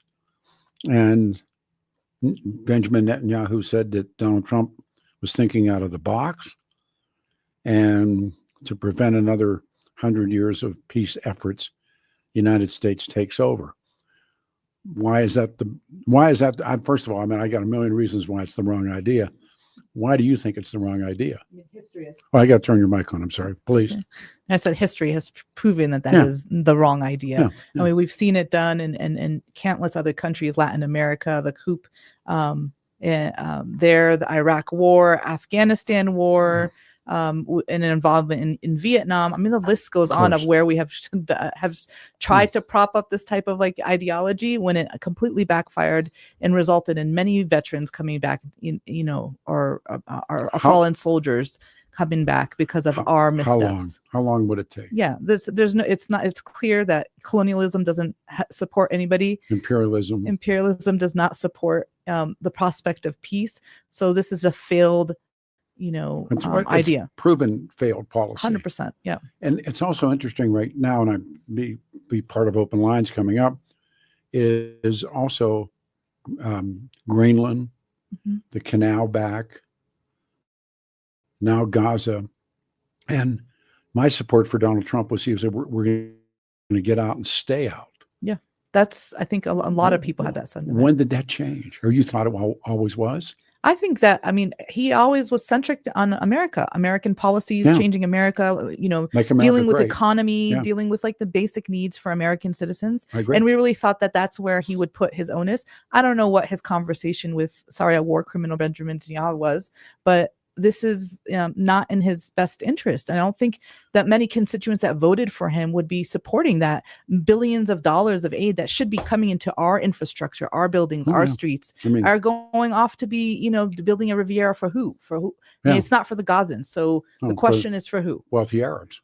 Yep. It's not even like wealthy Europeans. It's not for the Arabs for sure. Russian Europeans oligarchs, and others. Kuwaitis. People of the region. Bahrainis, Saudis, they got some bucks. I mean, I really, when he said that they would clear everybody out and then the U.S. would come in, I thought to myself, with respect, have you read nothing? Yeah. Do you not know our own history as just in my lifetime? Mm-hmm. Yeah. Short term. We're not looking at centuries ago. And also, did you look at the history of what the British did? Yeah. And how that happened. And I thought, Russian oligarchs, so they'll be lined up and everybody get a hunk of it, except who? Yeah. And I think this also ostracizes people connecting with the United States and having a partnership. So many of the Saudi Arabia is not going to have a partnership. Qatar, UAE, many people from the Gulf, Jordan, our partners from Jordan and Egypt, they're all stepping back. So that also leads the United States as a sole country in the area, only there to support Israel. Who do you think came up with the idea? Do you think Netanyahu had this idea, or do you think Donald Trump's idea? Because he's talked about it before. He's talked about it before, but definitely was instigated and supported and prompted by Benjamin Netanyahu. And his grand plan is what? Who, Benjamin Netanyahu? Yes. Eradication of Palestinians from their land. Every single one. Period. The Arabs of Palestine and the wider, if you would, Arab world almost immediately rejected the plan. And all Arab states in the UN voted against partition. And so even before the vote was counted, Arab delegates stormed out of the General Assembly Hall. So there's an indicator. nobody wants you to do this. International condemnation is where we're sitting, like international condemnation from The Hague to ICC to United Nations to many countries, not just in the Middle East. Latin American countries have spoken up to this. In countries in Europe have spoken up. So it really puts us as on one side of the fence with Israel that is committing international violations right now. And so if we're going to be siding with the criminal, that like really reshapes who we are as a nation that used to be a beacon of freedom, justice, and hope, a beacon of democracy, a beacon of peace, a global citizen and powerhouse. But, this uniting with Israel and backing a country that's cited to do war crimes.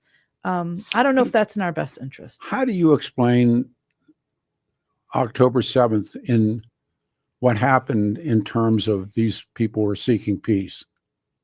The Palestinians. What happened on the 7th of October? I'm not a political person. I'm just going to say that. I do not support any organization going in, and I put the sanctity of life with every human citizen. So from both Israel and from the Palestinian side, when I see the death of one person is just too much for me. When I see Gaza 16 years ago under siege, so you have a strip of land 6 by 4 miles, so small, 2 million, the most densely populated area in the world. To have them be under siege for 16 years, where nothing can go in without approval from Israel, food being cut down, the people from Gaza being put on a so-called diet. So they can restrict their calorie intake.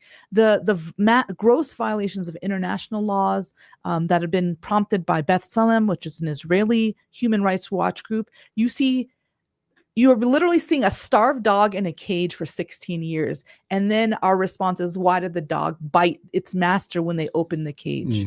This is where I put that. And I'm like, it really needs to be looked on from both aspects. What was Israel doing prior to October 7th? I'm not going to go the last 76 years. Let's just go 16 years in Gaza. What was Israel doing? Vast violations, yearly bombing campaigns. And you can't just start on October 7th. There are people that do this business that sit behind microphones like this and say, the Palestinians have it coming.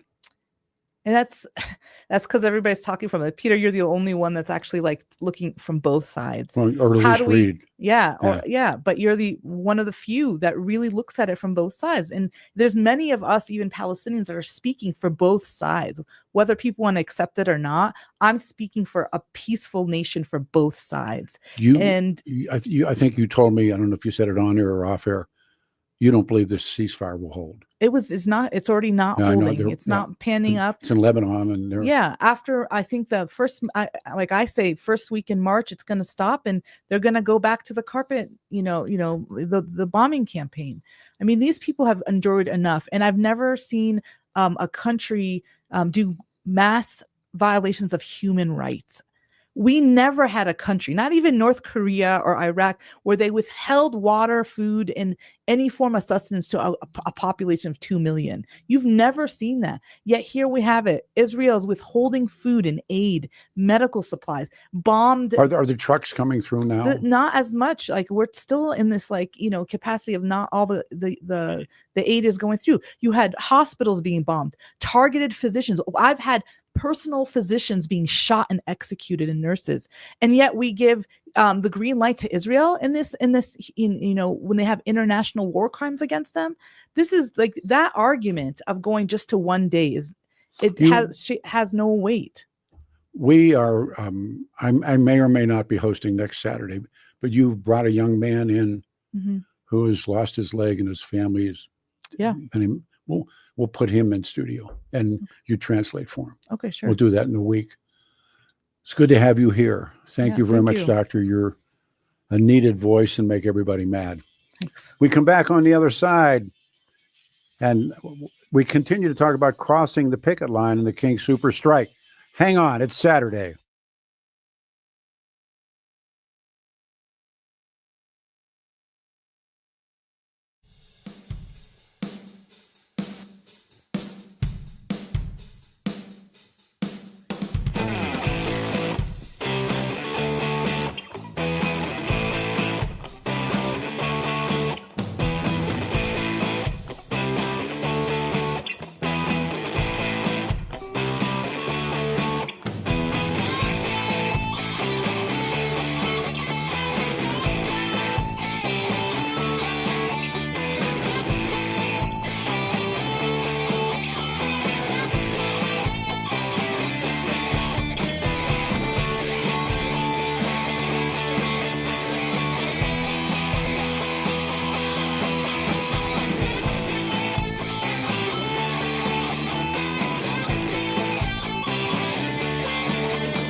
Happy Saturday morning, everyone. What an hour that was. And I think it would take 45 minutes to read all of the loving comments that were being made. It is 7:10 KNUS. I'm Peter Boyles, and it's Saturday morning, February the 8th, 2025. The weather says 40 will be the high, light snow, 18 tonight, 38 Sunday, Monday, 34 degrees. Lines are jammed. Coming up, Brad Meltzer will be with us. We started the show this morning where I could go back, but it's opens, and so it's just going to go take off on its own. But what do you do about the King Soopers picket line? Do you cross the line or not cross the line? And we're talking about union powers of unions. And by the way, an aside, because we have talked about it, the Senate in Colorado delayed vote on the semi-automatic ban a second time. We did this show last week.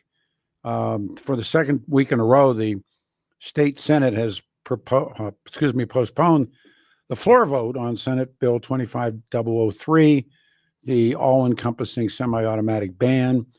And we were talking in the firearms that I have, only two of them would be, I guess, legal, what I could do with them or not do with them.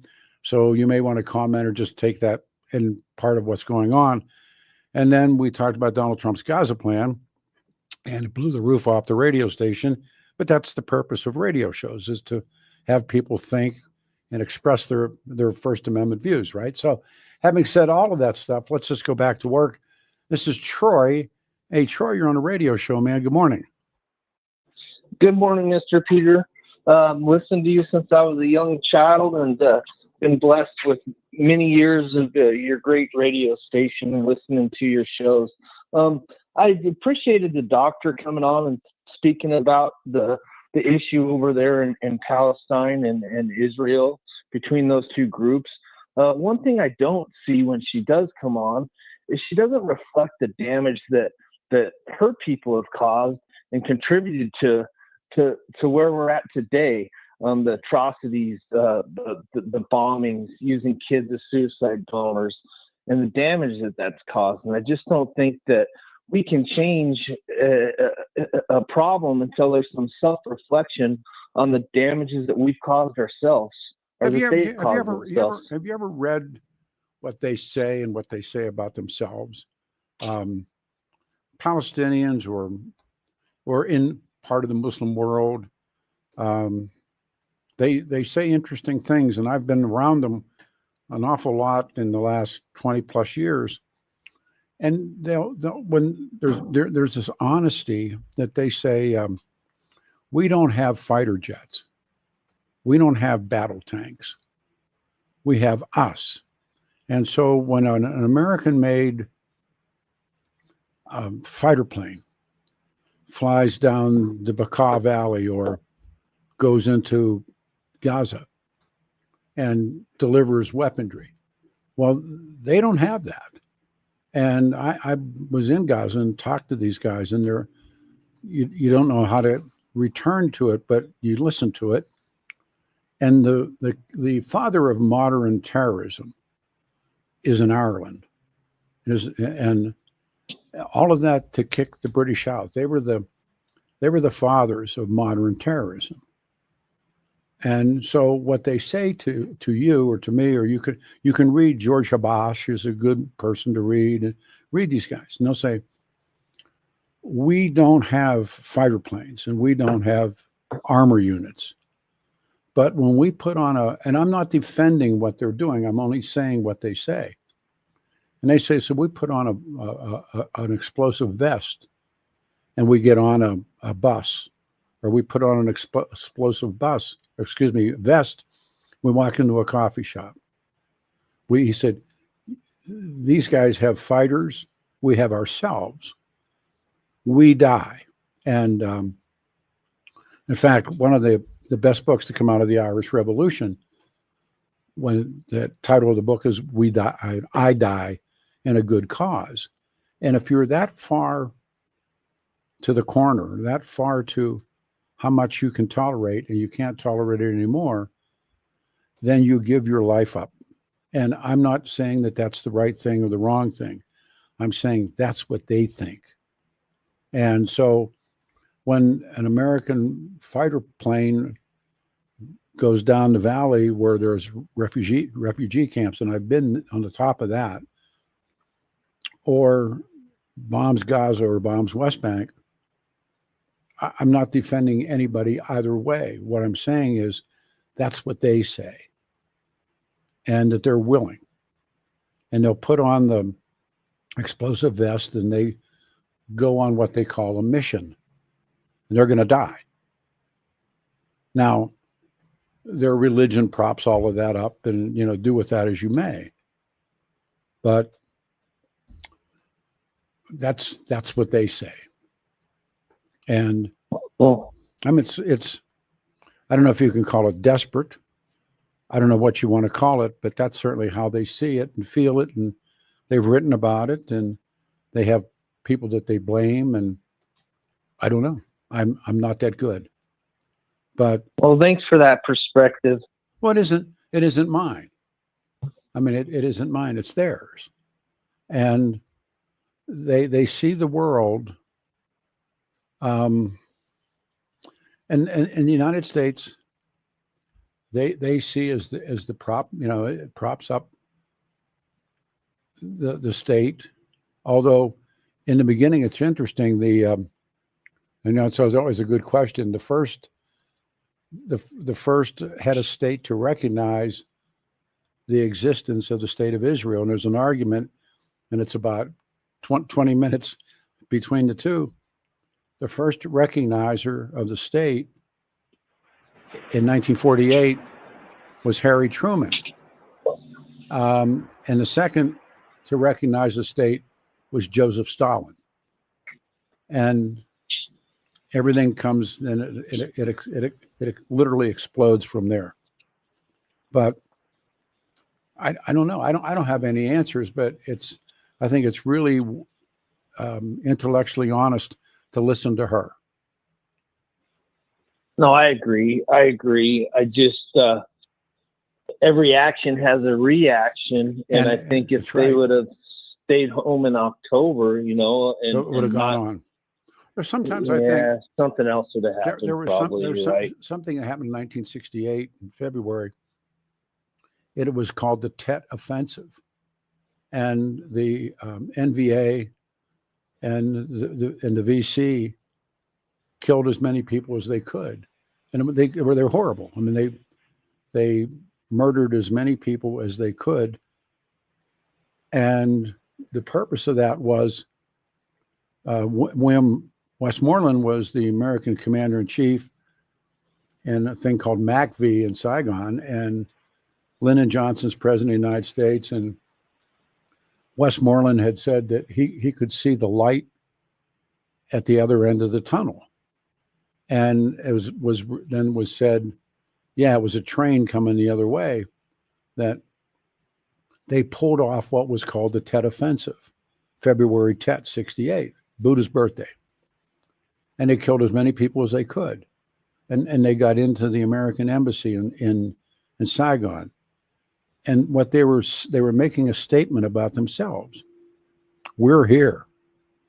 And after Lyndon Johnson and the whole top shop, McNamara, the rest of them, who were telling the American people lies, bright, shining lies, as Neil Sheehan said, then here comes these people, their enemy, proving them dead wrong. And you can't defend, and all you're trying to look at it as perhaps as a historian should, is this is what they did and this is why they did it. And whether you like it or not, this is still the series of events. And so you can't defend it, you can't deny it, but you certainly need to read it and understand it, particularly the creation of the state, everything that went with it, the hoodwinking, if you would, of the British and the Americans. And, at the end of the war, when people really do discover, oh my God, what's happened in Europe under the Germans. And you can't escape that either. So as at least reasonably smart, what do you do with it? The answer is, I don't know. But it's going to go on. And well, on thank and you. on. Well, Yeah, don't unfortunately. thank me. Yeah, and on and on and on. Thank you. All right. Michael Collins, the big fella. I'm like a huge Michael Collins fan. And Michael Collins, and they rose.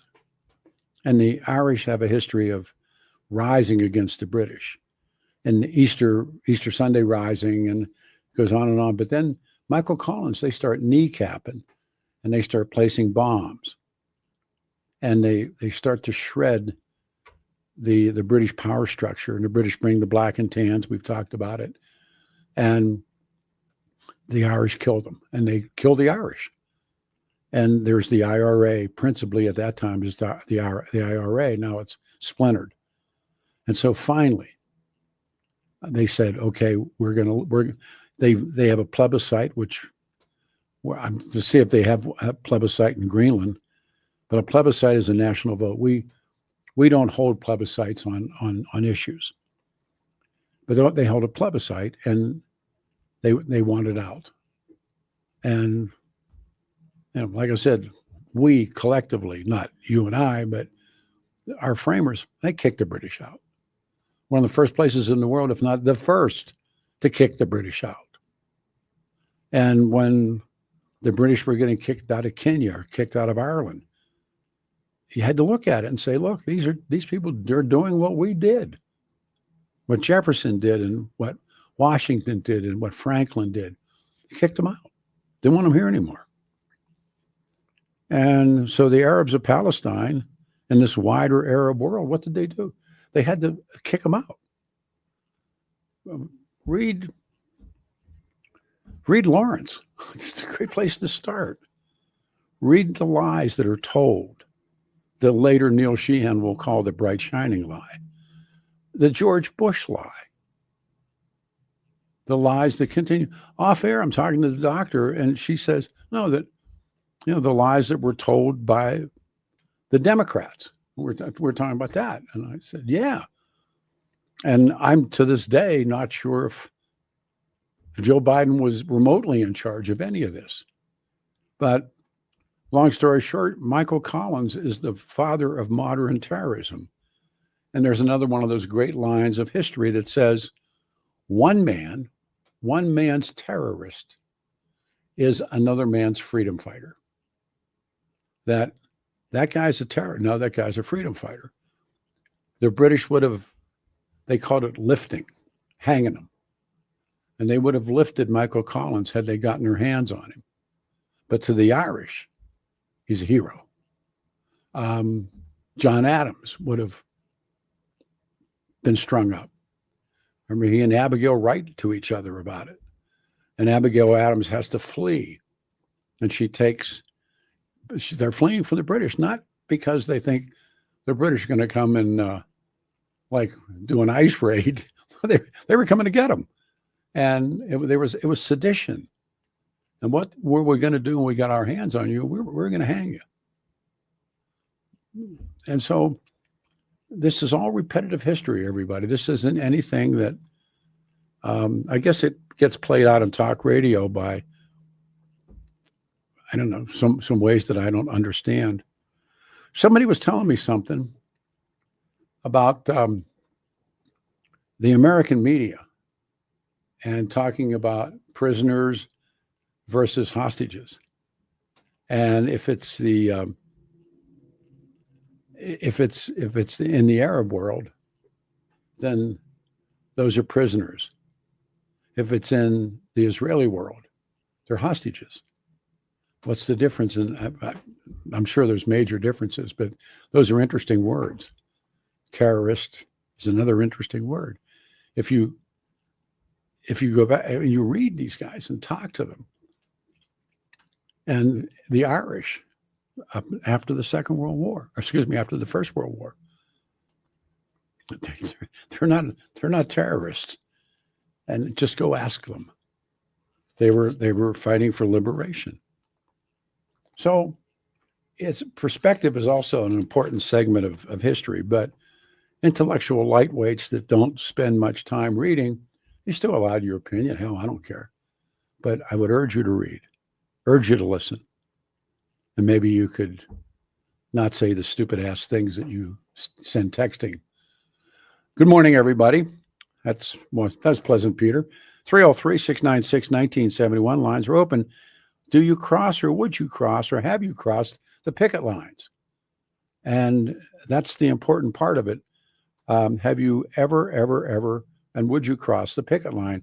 Right now, King Soopers is the workers are out. It's UC, what is it? UFCW numbers, local 7. There you go. And have them. Do you cross? How do you get around it?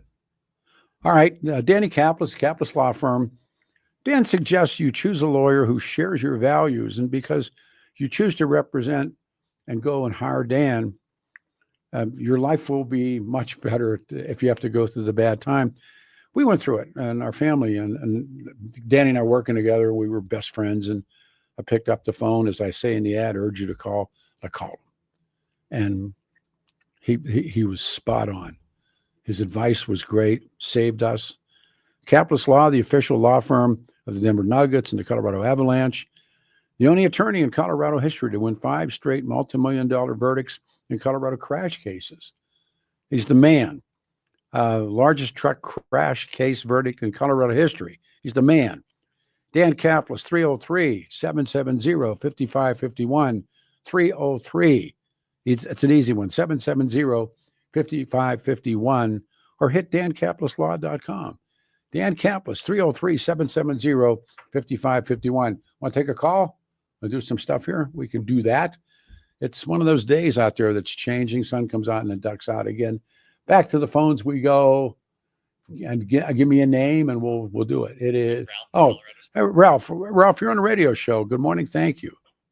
Yeah, good morning. Tremendous show this morning. Oh boy, you read them on this end. Yeah, no, I have 2 points. 1, the Indians, and 2, God's gift. Yes. As to the Indians, I think the focus or the analogy could also be on how the Americans fulfilled their manifest destiny of taking over what is now the United States. Yes. Fundamentally, we were the imperialists. We colonized Indian lands. So be it. We killed a lot of Indians. That is exactly my view of what Netanyahu is doing in Israel. But again, all that he is doing is going back to the Torah, to the Bible. Look at Jericho in the Bible. Look at the city of Ai in the Bible. God commanded Joshua to kill every man and woman, the old and the young and the babies, and also to kill the sheep and the oxen. Yeah, many times. The Romans did it too. That's happened, sure. It was because it is state terrorism. Put him on hold. I'm going to put Ralph and put you on hold because I got a quick break coming. We have jammed up lines. Coming up on the show, Brad Meltzer about the first attempt on Jack Kennedy. Hang on, 710 KNUS.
morning, everybody. 7:10. Listening to our Jim's Cox Station on those interesting Saturday mornings. 40 will be the high with light snow, 38 on Super Sunday, and then Monday, 34. I'm not sure if I'm going to be here next Saturday, but the Saturday after that, we already got some people booked for that show. The King Soopers strike, and good caller, Ralph. We had to ask him to go on hold to take the break, and he's agreed.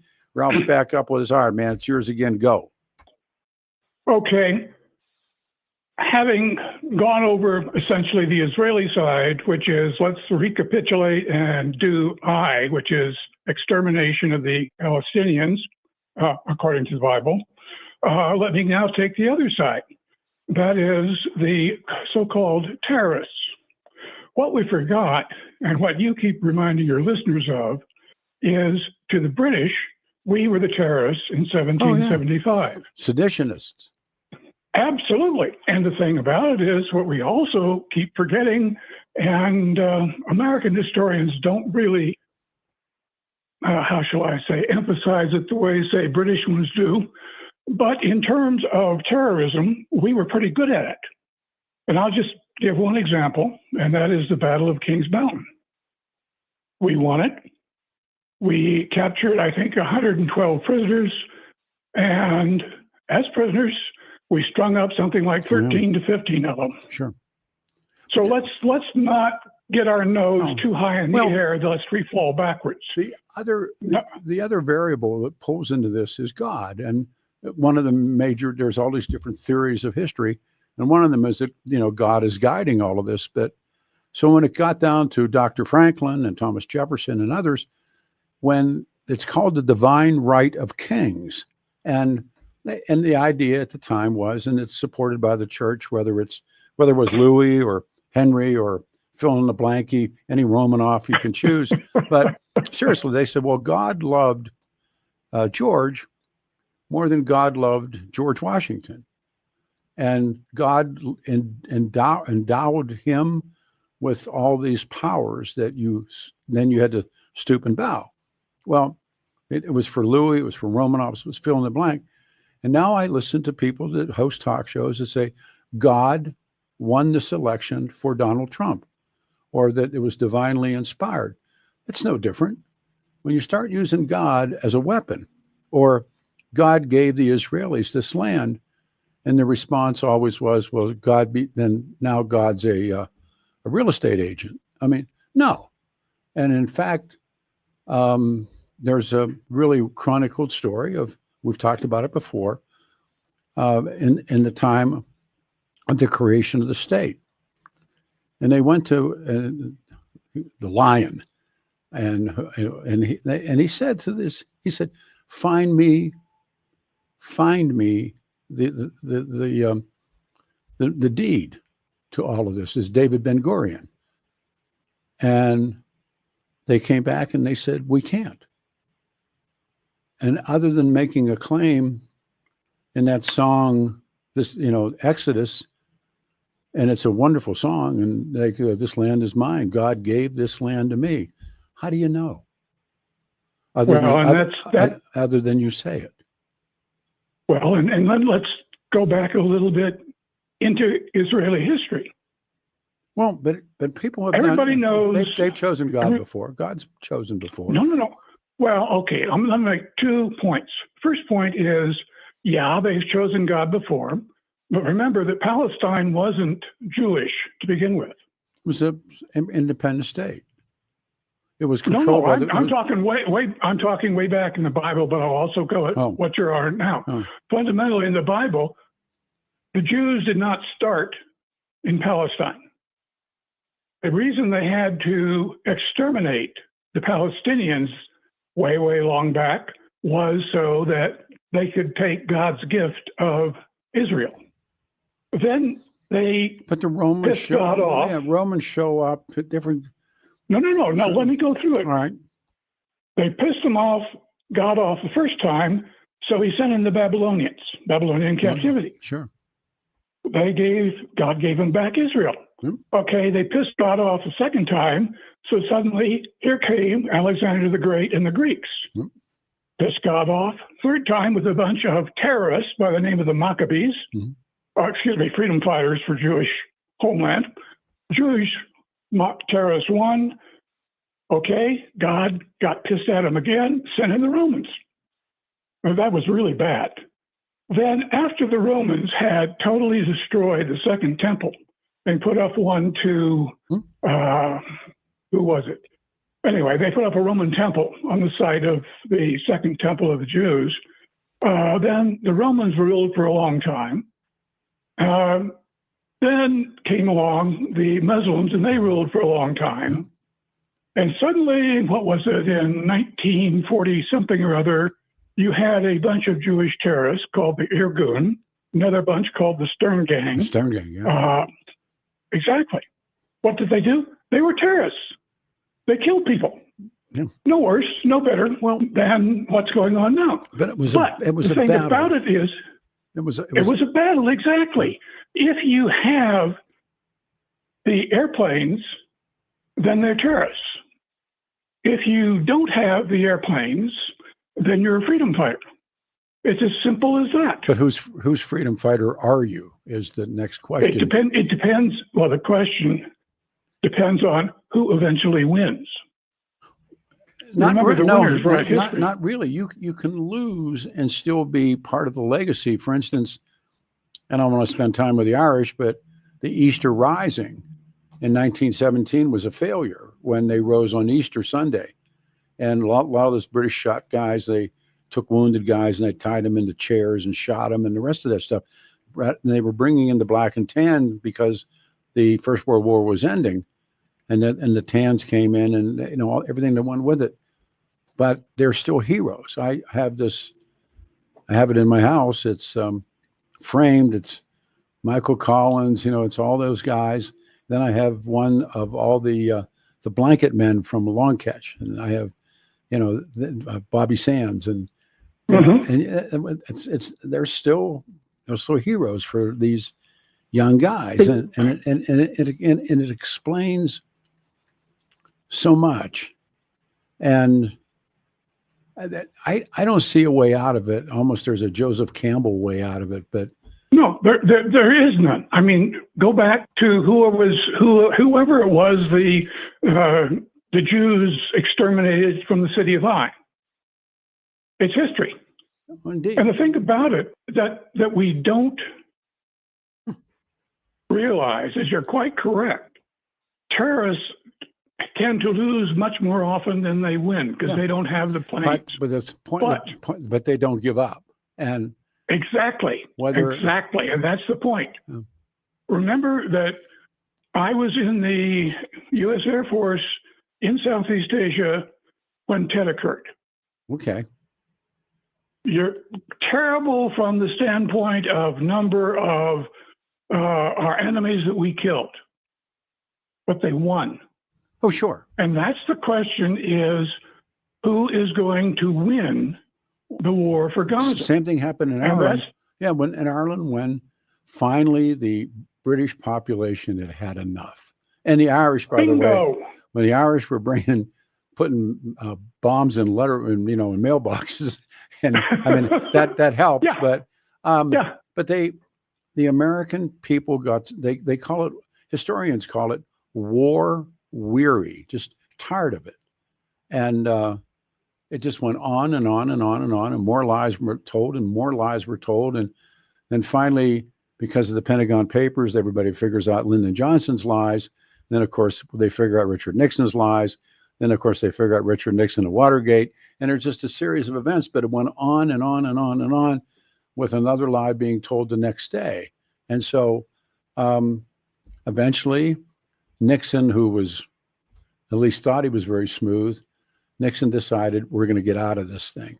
And he came up with something called Peace with Honor. And Henry Kissinger and Lee Ducteau both got Pulitzer Peace Prizes. Yeah, sure.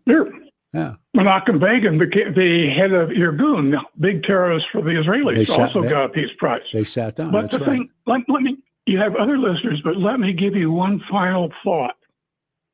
And that is, remember that the most deadly, biggest terrorist attack until Oklahoma City was in 1946.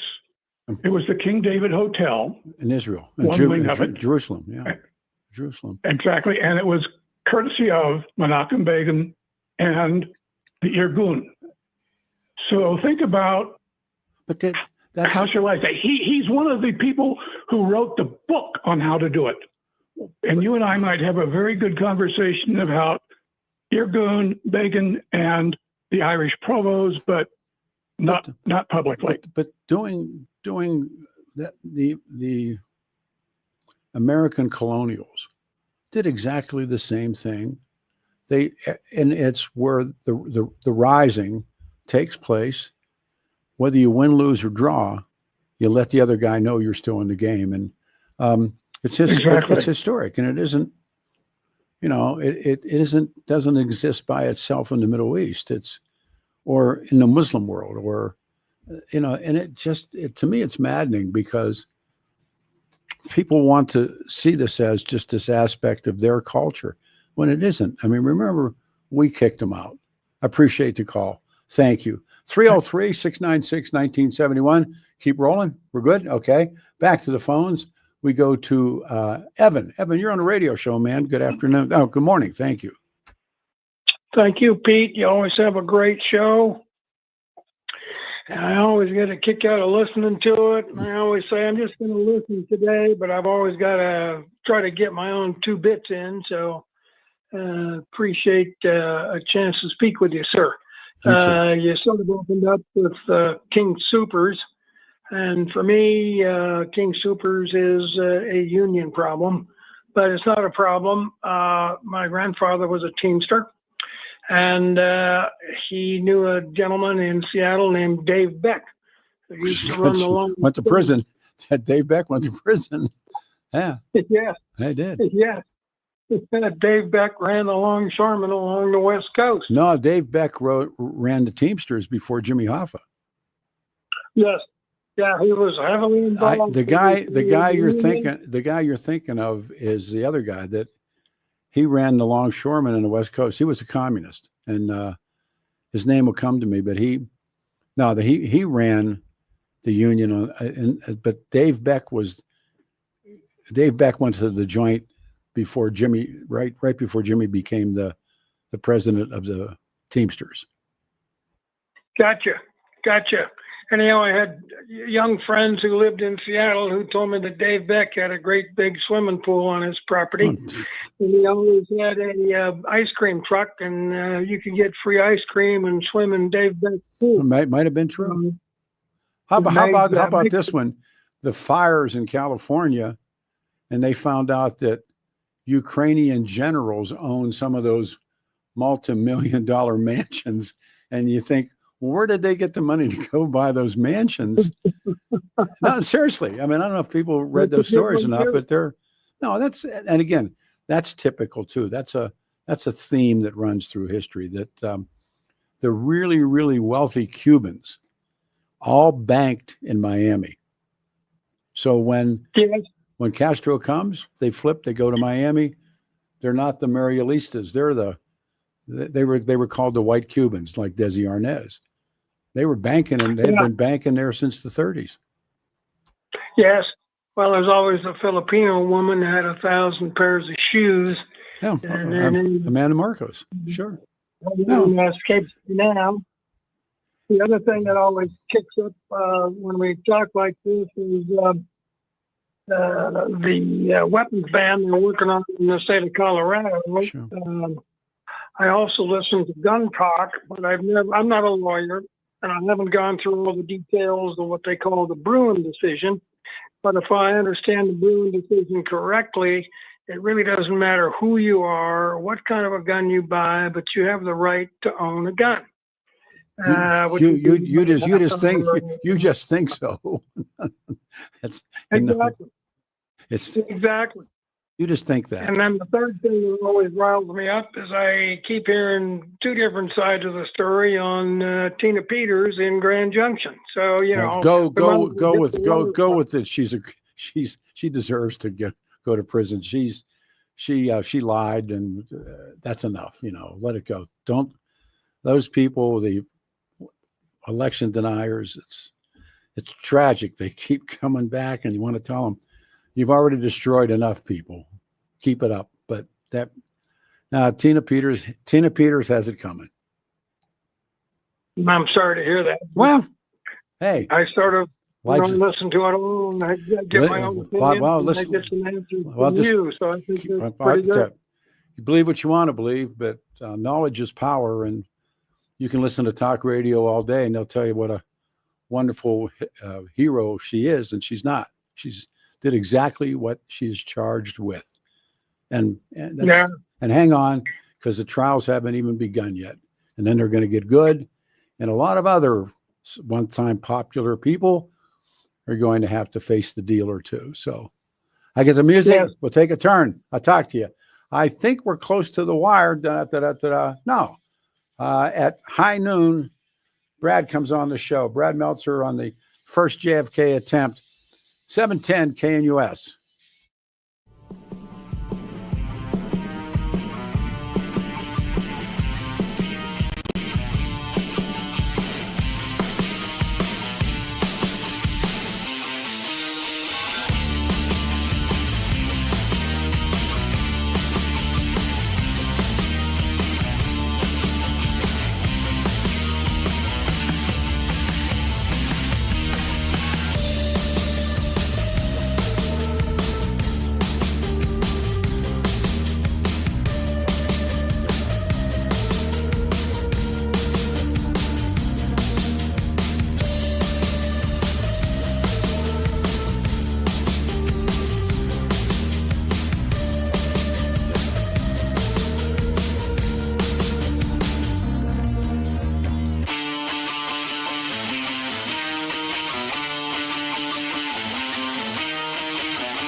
Morning, everybody. Let's do it again on a Saturday. 40 the high today and 38 tomorrow, and Monday 34.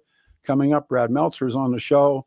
It's open lines, and we're talking about a number of different things. Once again, the Middle East, but also principally, and I thought we would start the show this way, about King Soopers strikes and what people think is going to happen. All right, I hesitate to do this, but what the hell? Hey, Joe, you're on the show. Good morning. Well, good morning, Peter. I, of course, have takes on all your topics, but I will start with, I wanted to comment on Tina Peters and what you said there about the court systems. I think, though, it's going to be beneficial to take a look at how far, well, the media has now come. I remember talking to you 4 years ago when Donald Trump would never, ever be allowed back in power. He was not going to be the Republican Party candidate, and he had no chance in a blinding glimpse of the sun to become president again. Well, you definitely changed your position. Well, first of all, I wasn't the only one to believe that, because that was the height of the really big lie that Donald Trump had actually won. And my whole nonsense. Look, I don't want to do it with you, Joe. It's ad nauseum, so let's not do that. Well, okay, let's go. Let's at least. I will make my point and get out of your way. You're not going the media does need accountability, though. Fine. All the things that you said were not coming true now, and at least you admit that Donald Trump is president, right? Sure, and he won it. You do believe that, don't you? Joe, stop. Exchange. Donald Trump won this. Why are you so angry? I'm not. I'm a very calm voice said, please stop. Donald Trump won this election. Yes, he did. Okay.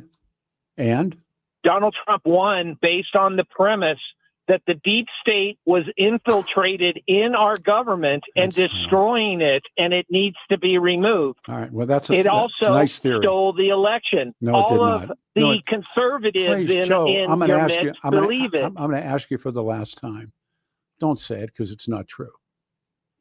See, that's where you said that there's going to be courts. Yes, there is. The Gestapo is being removed as we speak. So the people that so did you not notice that the FBI leaders were removed last week? They quit. But stop one more time. They quit? They were forcibly removed. They quit. Anyhow, come back to this. Why have all these networks paid all of this money? Because they said Donald Trump won the election. Well, your premise was that there is no vast conspiracy, but now we see that all of these monies are going to these networks. Do we not see that, or are you now avoiding reality there? Joe, listen to me. I'm trying to explain to you about Fox News, Newsmax, those outlets, including there's another one very close and near to my heart that told lies on the air. They got caught, and they paid the Dominion people, they paid them really hundreds of millions of dollars. Now, why wouldn't, just try this one more time with you, somebody as smart as Rupert Murdoch, who's a very smart guy, who's back in, by the way, in good graces. Why would Rupert Murdoch not go and get the guy that now sells crosses on the air instead of pillows? Why would he not come and get you? Why would he not get all these people that say, let me finish, that say the election was stolen and I can prove it. Why Lindell, and I'll go down the list. In fact, former Colorado County Clerk Tina Peters, and bring them into New Jersey and put them on the stand and talk to the jury about how all of this stuff was not true, that Donald Trump actually won. Why didn't somebody? Can I answer? Of course. I had answered this before, but I'll answer it again. Once again, you have always said that there is no vast conspiracy, but now all of the lying court systems are being revealed as what they are. Liars in the courts that are in bed with the Democrat Party. And one thing that is being revealed is that the monies are also tied to the lying court system and the Democrat Party. So the $800 million that Rupert Murdoch paid because his staffers were clearly lying, and that money then went to where? Rupert Murdoch, like all the left, were believers that there was no steel. Excuse me, just let me finish my answer. You know what? The answer, Joe, is I don't think you've read a damn thing about You this. don't want to believe that there is a deep state, Peter Boyles, Joe, you don't know. And they're being removed as we speak. Joe, I don't think you even understand the concept. The point of this is why did Newsmax and why did all of these outlets that have not one has won, and in fact, it's gone the other way as well. The people that put the mouth on Donald Trump, some of them have paid back as well. But because they were also led by idiot liberalism to believe that there was no steel. What? I don't understand this. Once again, there was no steel. You have no evidence of a steel. No, you believe it just like they believed it. That's why they paid. They were not paying attention to what happened. They just lied to themselves and said that there was nothing going on. But now Pam Bondi is going to reveal it to you. Slowly, you'll be able to understand it. She will educate you. All right, there you go, Joe. All right. You feel okay? Yeah, I am. I'm happy. All right, man. Take care. All right, Ron, you're on the radio show. Good morning. I am so glad that Joe is happy. Oh, I love Joe. Yeah. I do too. I'd like to invite him to our family Christmas party. You don't go back on a caller. Just. I'm sorry. I admire him for speaking his. Well, these guys, they look. There is no evidence of a steal, and nobody can present evidence. Even somebody that I love as much as I love Dr. June Depp, they can only tell you about these hypothetics. But and I apologize to Joe. What I have felt I was hoping that Trump wouldn't win this time, because I thought he could do much better in civil court. And so the 4 years that he was away, the man learned things, and he came back with open eyes, and I admire him for that. Well, listen, I would have run away with a tail between my legs. No, he could not accept it, and they began that lie way before the election. Yeah. And I'll tell you what, I know, and I'm not talking about what I believe. I'm telling you, I know some pretty important lawsuits are going to happen here, and there's a couple of people that better be hiding and laying low like Johnson's wax, but that's not going to happen. Rupert Murdoch is probably the smartest media person in the world, and he got himself jammed up because he let those lies continue to get his ratings back from the people that believed it. And remember, his first guy he fired was the guy who calls Arizona, and he says Arizona's coming in for Joe Biden. How do the Trumps react to that? Well, I mean, there's tons of books to read about it. And Murdoch fires that guy, later hires him back. But then I'm not smart enough to get in that arena. No, but they. I want to get to the reason I called. Do it quick, please. Okay, right after Trump won the first time, the next night, or even that same night, I was watching PBS, and there's a group of 6 people, and one gal that's always on there. She looked in the camera, and she said, "What is it these people want that they don't already have?" Yeah. My mouth dropped.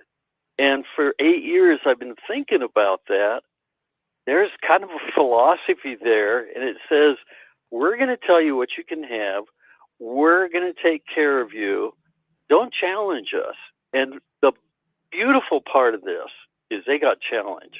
Well, and I'm glad to see all this stuff. I was watching Newsmax last night. I've never watched it. And they had all these different people on going through the list of expenditures that are coming out of my pocket. Yeah. And I never knew that I could distrust people so much. Listen, all this ever did, and if you remember the 50s and the 60s when the Birch Society was talking about shadow governments and the far left was talking about the people in charge, and Wright Mills is writing all this stuff, and the Panther Party is writing all this. This is exactly the same stuff that I hear now from conservative, quote unquote, on-air talk show hosts. They tell you the same story. No, they just tell it a different way. So Is it true? Yeah, to a degree, sure, it's true. But it wasn't. I mean, this stuff of the big steel and everything, it's not close. I got a break. On the other side, one of the great highlights of friendship, Brad Meltzer, and about the JFK conspiracy. He'll do about 25 minutes with us, then we'll go back to open lines. I get to say good afternoon now.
to work. Good afternoon, everyone. 7:10 KNUS on a Saturday, February the 8th, 2025. I'm Peter Boyles, and I have limited time, and time with this man is gold. Ladies and gentlemen, he is a friend, but wow, he is talented, Emmy-nominated, #1 New York Times bestseller. The list goes on. His name is Brad Meltzer. I think he's one of these guys that I say, you could bring him on a radio show, talk with him for 4 hours, and you'd never run out, and just listen to him speak. Brad, I know you're busy, but the new book, The JFK Conspiracy, I finished it a couple of weeks ago. I knew nothing about this. Welcome to the show. Thanks again. This is the show I've been waiting to do because you have been my friend since the start of my career. So I've been looking forward to this one for a long time. You and I'm going to steer you away. First of all, I didn't even know that attempt existed. And I'm kind of a Kennedy geek, which brings me to away from the topic question. Do you mind if I bring one out of the blue and ask you what you think of? I don't want to. Of course, no. Wherever you want to Okay. go, you know that. I trust you. Okay, Carolyn Kennedy's video about Robert Kennedy Jr. Did you see it? Of course, I saw it. Of course. What? All right. Your thoughts? My thoughts are, listen, we can argue back and forth over the politics and the whatever. When a family member like that, I can tell you one thing: the Kennedy family is one of the most private families on the planet. Agreed. They don't. Carolyn Kennedy. When was the last time you saw her, heard her voice, that she was anywhere?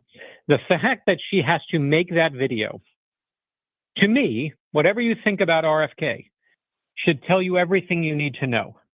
That is a woman who is like, I saw some really bad crap privately around this man, and I want people to know it. And you know, I personally, a guy who's a Democrat and then says, hey, Kamala, make me your person and I'll be on your side, or whoever gives me the most, I'll be on their side. I don't trust that person. That's a person of no morals to me. I'm just going to be honest, right? If you're available to the highest bidder, that's who you are. What you're asking me about is when the Kennedys have to come out of their silence. Yep. There's a problem. I don't know if it was what you wrote or I was reading somebody else. I try to get so much in. I didn't realize that Ethel Skakel, i.e. Ethel Kennedy, was so cruel about Jackie Kennedy behind her back. Again, one of those kept aside stories. We're not going to break the cherry on the Kennedys. And then when that happened, and I thought to myself, I couldn't wait to talk to you. And for Carolyn Kennedy to do that, and they don't do that to each other, do they? Have you ever seen it before? Never. Have you ever seen anything like it? Never. Nothing like it. Never. And listen, she didn't come with just bad words. She came with examples. Oh. Putting animals in blenders. Yes. This is not, again, you don't need to be a scientist to know that's not normal. And even the stuff he admits to, right? The bear in the trunk and the shark and the thing, whatever, man. That is just not who I want in charge of our medicine, period. Who do you think he is? I keep thinking, that there was an interview that I'm sure you saw as well, but this interviewer says to him, he's sitting in a chair, and he said, did the CIA kill your uncle? And he said, yes. It wasn't even a blink. Right. The guy, he said, listen, he says things that happen that he was there for, that people report on that don't. So either this guy's the most knowledgeable guy in the whole wide world, right? And we're all wrong, or let me tell you what the odds are that it's the other way around. And, there's just something, whatever. I don't know this guy. I've never met this guy, but when you look at someone and you're like, something seems a little off. Yeah. And to me, that's for right now, for a party that's putting a lot of headache about hiring the best people and how could you hire people who aren't qualified. The prime example of the unqualified person is RFK. I'm sorry. That's just how I see it. You're never going to convince me otherwise. Why? And I want to get your opinion of Musk as well. But I don't doubt that he will be brought in. And I keep thinking to myself, is this a good thing or a bad thing? Because I don't have an answer to that. Yeah, let me give you my thing on this. And this is where I'm not going to give you my opinion. No. But my friend's a pediatrician. Okay. And one of the things he does is And, he said to me all the time, whether it's Democrats or Republicans in office, truthfully, none of the stuff really affects him on a daily basis, right? We all go live our lives, and there's things that we get outraged about, and then we go, oh, I hate that, or I hate this. And for some people, it's abortion rights, and some people, it's trans kids. And again, you can be on whatever side you want, and you can make your statements. What he said to me is that the government, in this massive thing to move quickly, has shut down. He uses the government's ability to track where people are getting sick. Like, what's coming? Is the flu coming? Is this cold coming? And he uses it to order medicine for the people that are going to come in. That's how you have enough medicine when you're a doctor. And he said for the first time in his entire life, that's gone. That's shut down. He can't tell what's coming. He can't tell what it is. And that's bad. And so I just think, moving quickly doesn't mean you're moving correctly. And I would much rather have a thoughtful thing. There is no question there's a lot of fat in our politics and our government right now that needs to be taken out. But when you're taking whole swaths of things and just saying 100% of it is wrong is just absurd on its face. It can't be, right? You can't have an education crisis and say everything in the Department of Education is wrong. Are there things there that can be taken out? Are there money that we should save? Absolutely. But that's like coming to, your house and saying, there's probably some things we could minimize what's on your shelves, and we're just going to knock the whole house down. It just doesn't. I'm watching this stuff, and I know it's historically repetitive. Our guest is the one and only Brad Meltzer. His new book is a must. It's the JFK Conspiracy. But now for education, he's picking Vince McMahon's, I don't know if she's ex-wife yet. And I love pro wrestling. I'm a huge pro wrestler. Sure. Yeah. I mean, you and I have talked about pro wrestling a lot too. Yep. That's one of the inputs for those guys creating Superman, right? Was pro wrestling. Yeah, well, of course, was the circus performer. Yeah. And so why are these just favors paid back?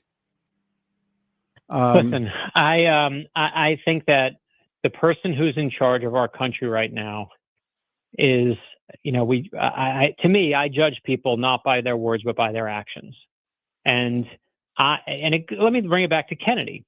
The reason we wrote this JFK Conspiracy book is not because we found a cool plot to kill Kennedy that no one knows about. That's great. But the reason we tell these stories is because they tell us where we are today. And the reason we wrote it is if you look at the 1960 election, it's a moment where the country is split right down the middle. It's the closest election, whether you vote for Kennedy or you vote for Nixon. It's the closest election in the 20th century. Mm-hmm. Whatever side you're on, you think the other side are complete and utter morons. Does that sound familiar to you, my friend? Oh, absolutely. That's exactly where we are, right? Yep. And when Kennedy gets elected by that sliver, he goes in front and delivers, after Abraham Lincoln himself, the second best inaugural address of all time. And what does he say in it? That we should do this. We should come together. And that is what good leaders do. Leadership is not about being in charge. It's about taking care of those in your charge. And where we are right now, where, we see this guy going out and, maybe he'll go to a prayer breakfast and say, we should unite. But then he spends the rest of the day on Twitter, on his version of Twitter, yelling at people in all caps and triple exclamation points. I'm tired of people who talk in all caps and triple exclamation points. That alone should tell you, whether you saw Kanye's tweets or anyone else's, there's a problem. Oh. And what we need right now in the country is not more division, but more actual leadership and coming together. And when you see the people who are nominated, what you're seeing are favors. They feel like favors. And hey, listen, that's his right. That's his thing. You can do whatever you want. But don't come and say that you're picking the best and the brightest, and you picked a guy who was a Democrat up until 6 months ago. Yeah. I mean, come on. What do you make of him? What do you make of Brad Meltzer's here? What do you make of Musk? I read that enormous biography, and I haven't read it. I mean, the only thing, here's what I don't like, is this is the thing that I think is the danger. We're a culture right now that that they talked about, oh, we hate elites, we hate elites, we hate elites. You have a president who's an Ivy League president billionaire and his best friend, the other Ivy League billionaire, now in charge of so much of the country. That's elitism. And the thing that worries me more than anything is Elon Musk saw one of his tweets had gotten, I think it was actually like during the Super Bowl of all time. And he saw that President Biden's tweet about the Eagles had further reach than his own tweet. He's like, I own the company. Yeah. So he called in his people and he had them dial up so that his tweets reach more people than anyone else. And that's his right. He owns the company. Sure. But that's like the head of CBS or ABC or NBC dialing up so that you only hear CBS, NBC, and ABC. And whether we like it or not, Twitter, like social media, is a platform that absolutely is bringing people their news. And when one person dials up their news in the algorithm more than yours or mine, that turns Twitter into a weapon of mass division. I believe this of what happened is that Harris was going around door to door trying to raise money, and Musk was going around door to door on the internet winning the election for Donald Trump. Yeah. Oh, yeah. And listen, more power to him. That's what he did. Oh, sure. But don't think those things shouldn't be regulated. No, I mean, that's just when you if everyone has an equal megaphone, then it's a fair place. It's fair play. Then I shout, you shout. We see whose message wins. But when you take your megaphone and make it bigger than everyone else's, that's a problem. And I don't think people realize that the information they're getting, if you are getting your information from just MSNBC or just CNN or just Fox News, you are non-informed citizen. Okay. You can't, or just Twitter or just Facebook or just like the point is, if you get your news from just one spot, you are absolutely living in this little echo chamber and you have to get out of it. And I think the greatest, threat to our democracy right now is the fact that those echo chambers are making us blind to anyone else but the things we want to hear. But they've also lost. The second great loser behind the Democratic Party is what people call heritage media or legacy media. Got crushed. I mean, there's no and the alternative. Yeah, no one's listening to it. No one's watching it. And listen, precisely. that's you have again, people. My favorite Walt Disney story is this: is Walt Disney is opening Disneyland, and he opens Disneyland, and everyone when they come in the park, they have this beautiful castle that everyone looks and stares up at. They're all looking up when they come in the park, and they go to Walt Disney and they say, "Boss, we put all these flowers down, but everyone keeps walking all over the flowers when they come in the park because they're not looking where they're walking. They're just looking up and staring at the castle. So every day we got to redo the flowers." And Walt Disney says, then that's not the problem. Pave where they're walking. They're telling you where they want to walk. Yeah. Pave where they're walking. And so they pave where they're walking, and now that's where the path is. And to me, what legacy media lost is they lost, people weren't walking there. They didn't want to walk there. They lost them. But whether it's good, whether it's bad, there are many arguments to be made, probably more, we could do a whole nother show on that. But the point is they lost it. The reality is social media now is where we're getting our media. And if you're going to regulate ABC and NBC and CBS on what they can say, you damn well better regulate social media because it's turning us into a culture of hate. I have a colleague and great friend. He's a physician that writes for American Thinker. And he said it was Barron Trump, of all people. And he said, don't watch what's going on. He said, tells the old man, you have to go on Joe Rogan. Now, he could dodge a second debate with her because he got clipped in that one. But he went on Joe Rogan for 3.5 hours. I mean, he did the alternative media. People tell the story about JFK that he won the election because when he debated Richard Nixon, Richard Nixon looked old and sweaty, and JFK was handsome and beautiful. Yep. And that's a really simplified version of what happened. And that did happen. They were actually close in age, but JFK's just more handsome. That's fine. But what won the election is not that he was more handsome. What won the election is JFK and Jackie. And that's the key thing. When you read the JFK Conspiracy, you'll see, Jackie's a secret weapon. And we document his affairs. We document this plot to kill him. We document all this stuff. But we also show you that one of the things that he does is he understands how to use television. He's the first television president who knows how to use it, how to target different audiences. Hey, Hispanic people watch here. Let's go here. Hey, Catholic people watch here. Let's go here. Protestant here. Let's go here. He knew how to use it. Donald Trump is the first social media president. He knows how to use it. Wow. You got to give him credit for that, right? Like that is just what he does. And that's the same way JFK knew how to use television. Trump, man, he does know how to use social media, and it's going to change the way these elections happen, as you can tell. It's going back into the time period before and into the Second World War. Churchill understood it. FDR understood it. Goebbels understood it a lot, and Adolf Hitler understood it. Stalin had no clue. But listening to those guys and reading the comparisons, Winston Churchill, hands down, who there's flaws with all of us, but Churchill understood how to use radio, did he not? Of course, the great speaker. That was his weapon. That's right. He understood how to rile and bring the troops and bring the people, the voice of the people, and again, pave where they're walking. Yeah, and it's the Walt Disney lesson. People aren't walking. They don't want to walk to regular television. So you better well pave than to social media. And I hope that the regulation there comes so that it is a fair megaphone fight. As long as everyone has the same voice, I got no problems.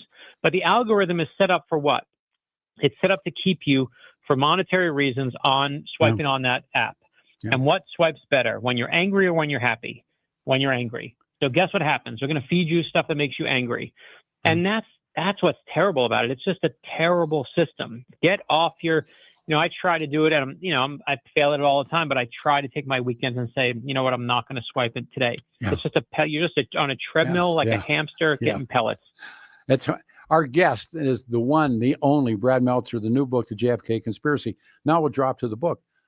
I read everything you write, but so I get this book from you, and I thought, well, with everything that's going on, and the book is this other guy before Jack Kennedy's president-elect stalks him. Please do an overview. Yeah, so this is 3 years before Lee Harvey Oswald. It's a Sunday morning in Florida, and JFK is on his way to church. And this guy, what JFK doesn't know is that there's a retired mailman named Richard Pavlik who is there to kill him and has packed his car with 7 sticks of dynamite. And he's actually followed JFK to Palm Beach, Florida, because he believes that JFK's security is weakest there, which he's right about. And the plot is very simple. JFK comes out that morning. All this assassin has to do, this is all true, all really happened 3 years before Lee Harvey Oswald, is this assassin has to just hit the little trigger device he's built, and boom, will go the dynamite. And what saves JFK's life that day, I won't ruin it for you, but is one of the craziest JFK stories you've ever heard in your whole life. And it traces back to Jackie. And I think I just ruined chapter 1 of the JFK Conspiracy, but that's chapter 1 for you. One more. We got a minute. Did the mob help him steal that election? So let me, you'll see in the book. I don't want to ruin it. You'll see what we say in the book. All right. But it's the closest election in the 20th century. Oh, indeed. And it is hard fought. And when you read it, you're not going to. And the thing you're really going to love, and I know you know this, but is those Jackie parts. Parts that we show you about Jackie, and even the real assassination.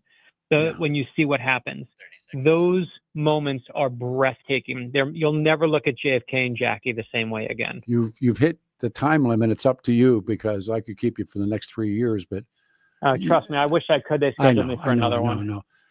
I know you. I love you, my friend. I love you too. I have to say this. You have been with me from the start. You are my brother for so long. I'm so happy to hear your voice. You as well. Thank you, sir. The best. All right, everybody. Open lines next. 710 KNUS. I'm Peter Boyles. Hold your hats.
Friday afternoon, everyone. Good afternoon. 40 will be the high, 710 in the U.S. I don't know if I'll be here next Saturday or not, but we got some folks coming in the studio if we pull it off, and we're here next Saturday as well. Saturday, February the 8th, 2025. I'm Peter Boyles. Good to have you here. Lines are jammed. Ski resorts are experiencing snow conditions. It's snowing today, I think, and time again for getting your skis tuned or getting your boards tuned, or maybe getting new gear for the holidays. And if I should say, if you did not get new gear for the holidays, get over there now. The best winter sports equipment, head over to Larson Ski and Sport, located just south of I-70 on Kipling. So you're westbound on I-70, get off on the Kipling exit, come down the ramp, make a left, come under I-70. You come out on the other side, look to the west, look to your right, and you will see a big wooden box store. And that's Larson Ski and Sport, dedicated 7 days a week, providing you with the best skiing, boarding experiences that are possible. The convenience of Larson's is unbeatable, a perfect stop on your way up or down the mountains. And you find them, large wooden building next to, right south off of I-70 on Kipling. John Marriott, his son Jack, Paul, the guys at Larson's, absolute experts in everything you need for winter sports. Stop in today and tell them Peter Boyle sent you. Larson's, Larson, Ski and Sport, south of I-70 on Kipling, 303-423-0654, 303-423-0654, Larson, Larson, larsonsport.com. We will start lines of jam. Bernadette, thank you very much for calling the show. Good afternoon. Oh, thank you for taking the call. This is Bernadette, M&M lady. Oh, yeah. Listen, it may be Valentine's Day next week, but you have made my Christmas. With having Brad on, I've read every one of his books, and I ate up the Kennedy book. I read it in one sitting. Oh, boy. It was so intense, and I loved it. So when he's doing the right thing by saying, I won't say it, but in the book, what does Brad say about organized crime and Joe Kennedy and Bobby Kennedy? Oh, well, I've got my own theories. I was only 15 years old when he got assassinated, but I went through that whole election, and I lived in Chicago. I know Mayor Daley messed up big time. Because Cook County, I mean, they. Oh, yeah. Yeah, sure. Oh, I had heard stories about people, going into the booth with them, and you will vote for whoever. Yeah. Oh, yeah. No. Hey, I was there, but I wasn't old enough to vote, but, No, regardless. But yeah. Now that is one, and there was, plenty of theft, if you would, but they did it. The mob knew how to do it. Oh, sure. Well, that's why, when the first Trump election came, everybody was so mad because Hillary got the popular vote, but didn't get the electoral. And that's why it was so divided.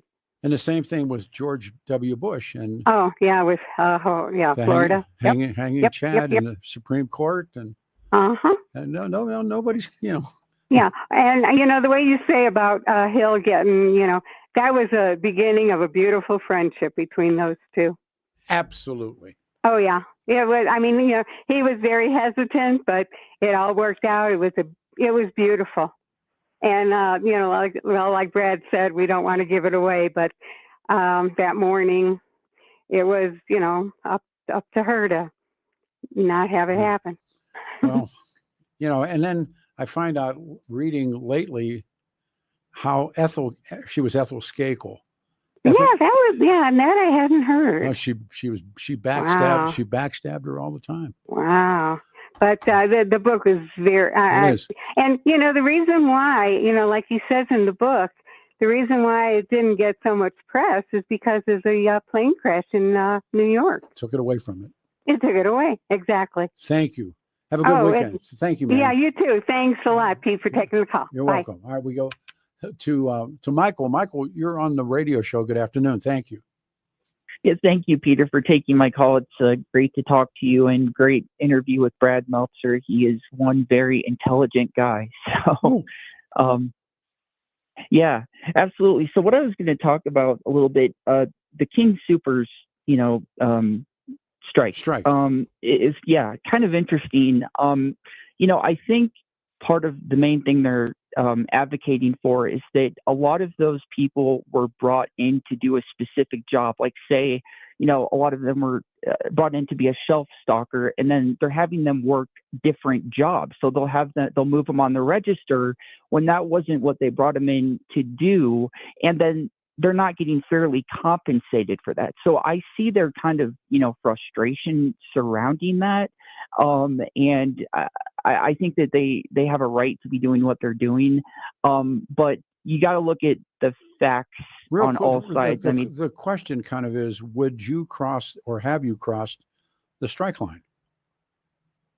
No, I haven't been to King Soopers for probably a month or more. But no, I totally support them in what they're doing in their cause. But I think these big companies, they make so much profit every hour. I mean, you think of like Walmart, they're making how many? But that's the purpose of the so-called, in economics they call it the notion of the firm, FIRM. The firm is King Soopers. Their job is to make a profit. There's nothing else before that. And it's like, if you're the general manager or manager of a radio station, your number one job is to protect the license. The number two job is to make a profit. And so the number one job of the chairman of the board of Kings is make money. Yeah. No, absolutely. I mean, I get it's a capitalist society, and that totally makes sense. But I mean, I kind of see, I see when Amazon was striking back around Christmas time. It was interesting. People that go on strike, they're very methodical about how they do it. Like with the Amazon, it was right around Christmas, and they know that's going to have the biggest impact. Super Bowl Sunday. What better day to strike at a grocery store? Absolutely, absolutely. And then I had one more thing I wanted to just touch on really quick. The USAID kind of situation, it was interesting.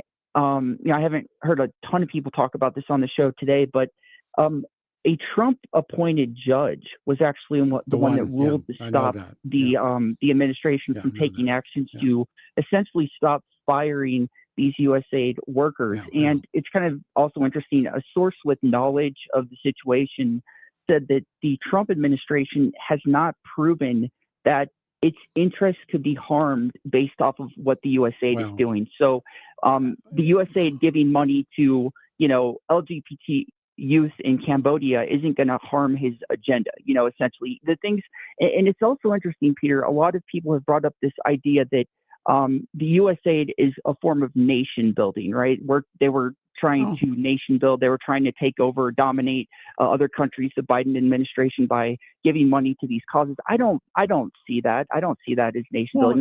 I see it as them trying to help people that need help. U.S. foreign aid back to the time of the Marshall Plan, which is really the big jump. There was always and always will be ties and tags back to something good for this country. In other words, if somebody, the prime defense contractor is giving weaponry to Ukraine, all of that money really comes from Uncle Sam and goes directly to, say, General Dynamics. It sort of makes a pass through the Ukraine, but people make money. There's a lot of evidence on foreign policy, foreign aid, and then there's places where clearly it's going into those NGOs, and the NGOs have politics of their own that they apply when they apply to an equipment or a philosophical grab. And generally the NGOs are pretty far to the left. So Trump makes a case for that. And we'll see what washes out of it. But you're right. The judge was a Trump appointee. So. Right. Exactly. And one more thing really quick, you know, you were talking about Tina Peters earlier. My thing is, how soon after a possible conviction do you think Trump would pardon her? Just straight up pardon her. They may pardon her. I don't think they'll, well, who knows, but she did what she's charged with and got found guilty for. So. Oh, I agree. Yeah. I agree totally. But the thing is, it's like Trump using, complains so much about the weaponization of the justice system. It's interesting. You remember when Biden issued the executive order to forgive student loan debt, and all of the Republicans were up in arms about that over one executive order. Look at how many executive orders Trump has put down. But I don't think it's a question of numbers. I think it's a question of impact. How much money? I don't care anymore about numbers in terms of it's dollars and cents that are important. I got to take another call, but take care of yourself. Thank you. All right. We'll go to Jim in Littleton. Jim, you're on the radio show. Thank you and good afternoon. Good afternoon, Peter. I just got to listen to the very end of your guest there, and it was concerning his comment about RFK. And my opinion is well, your guest couldn't be further wrong. I mean, RFK has brought, with his bringing attention concerning what's going on in our society, these corporations that have basically, we're being provided food that nowhere else in the world they're allowing. In Europe, when you look at what we've been doing to ourselves. What I asked him was about Carolyn Kennedy's video. Did you see well, it? Yes, I did. And her son was gone on his little tirade as well. No, Carolyn Kennedy's. Yeah. Oh, her son. Okay. But what do you think? Yeah, what do you think of what Carolyn Kennedy said? Well, I couldn't I think basically she just wants to toe the Democratic line. She's a Democratic loyalist, and she doesn't. I have no respect for it. I think what. No oh well. It isn't a question of respect. What Meltzer said, and I was shocked for a Kennedy to go after another Kennedy. I mean, that's the most locked down. And you're right. I mean, he breaks from the Democratic Party, but was a Democrat. But I would say it's the same thing. Party trumps family in there. Nah, not with those people. I mean, you have to. I think she feels stronger to the Democratic Party than to her family, except for her son. I don't know. They've been through a lot, I will just say this: and they've never ratted on each other before. Well, as far as we know. Well, no, I mean, come on, quit that stuff. Well, listen, did she support him? Did she support him during the primary when he was trying to did she support unseat Biden? Did she support her cousin then? I don't think she did anything. Yeah. She lays out. No. She. I mean, that was the part of it too. Is remember, she's the last survivor of the royal family, and she was ambassador to Australia and ambassador to Japan, but she is. And I've never seen her. I mean, she appears at the conventions, and I think she appeared for Hillary. I think she appeared for Obama, but it's more about I'm Carolyn Kennedy. And I'm here to say, but not to do the dance. Listen, I could be dead wrong, but I haven't seen her do it. And I thought to myself, wow, what an indicator if that holds up. I mean, to come out. She said I was raised with him. Feel that. Right. I just feel like she never supported him in the primary. Okay. Listen, that could be true. If she's in the inner circle of the Democratic Party, she knew.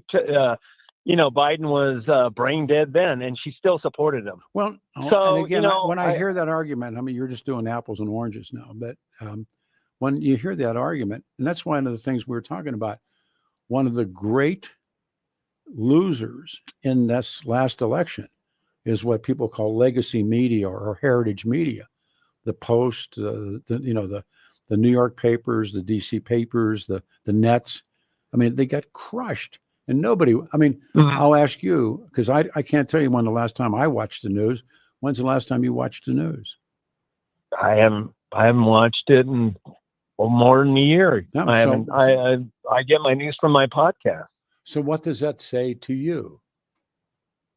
Well, they've done it to themselves, Peter. Of course they have, but that's not what I asked you. What does that say to you? That their numbers. I don't need them anymore. That's right. I don't need them for my news. And so where do you? That's right. I don't even listen to Fox or any of that. I'm telling you. I think when Donald Trump went on Joe Rogan, that might have been the smartest move of the entire election. There's a bunch of 25-year-old kids, young men, They love Joe Rogan. Joe Rogan loves Donald Trump.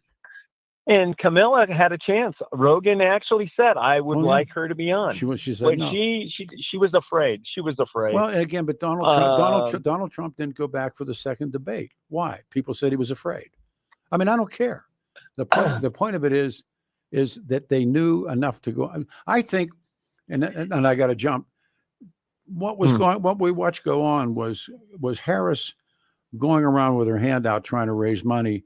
Trump going around to win an election, and he had the ace of spades in his back pocket, Musk, and you can't discount Musk. Musk was so significant in this, and now they're trying to rap on him. And I tell everybody, read that book, read that biography of Musk. It'll take you a month and a half, but oh my heavens, what a life! What a tough guy. I got to say, I'm really happy that he's part of that he's with that Doge, bringing to our attention this USAID. I never knew about all the stuff that was going on there. That's why I'm saying Musk is so significant right now. You take care. Yep. Thank you, man. We come back. Good afternoon, everyone. 40 will be the high today, 710 KNUS.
710 KNUS, Denver's talk station on a Saturday. Good afternoon. Cooler, light snow and 40, 38 on Super Bowl Sunday, and 34 on Monday. Good to have you here. Jeff and Billy are back. AM on Monday, and now I'm thinking it'll all be Super Bowl stuff after that. Ski resorts are getting really terrific snow and making a perfect time to consider taking your skis and your snowboards for a tune, or as we said, if you didn't get what you wanted for the holidays right now, man, the best ski sports equipment, head over heels. Larson Ski and Sport, located just south of I-70 on Kipling. So you're going westbound on I-70, get off on the Kipling exit, come down the ramp, make a left, go under. There's a tunnel that goes under I-70, come out on the other side, look to the right. So whether you're looking to rent or buy equipment, Larson's has you covered. And if you're dedicated, remember when you have kids and grandkids, always rent because their feet are going to be too big next year. They're dedicated to providing you with the best skiing experience possible. The convenience of Larson's is unbeatable. It's a perfect stop on your way up or down the mountain. You find them in a large wooden building right when you get off I-70 on Kipling, either going up or going down.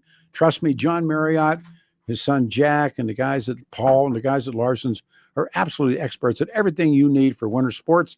Stop in today and tell them Peter Boyles sent you. Larson Ski and Sport, south of I-70 on Kipling, 303-423-0654.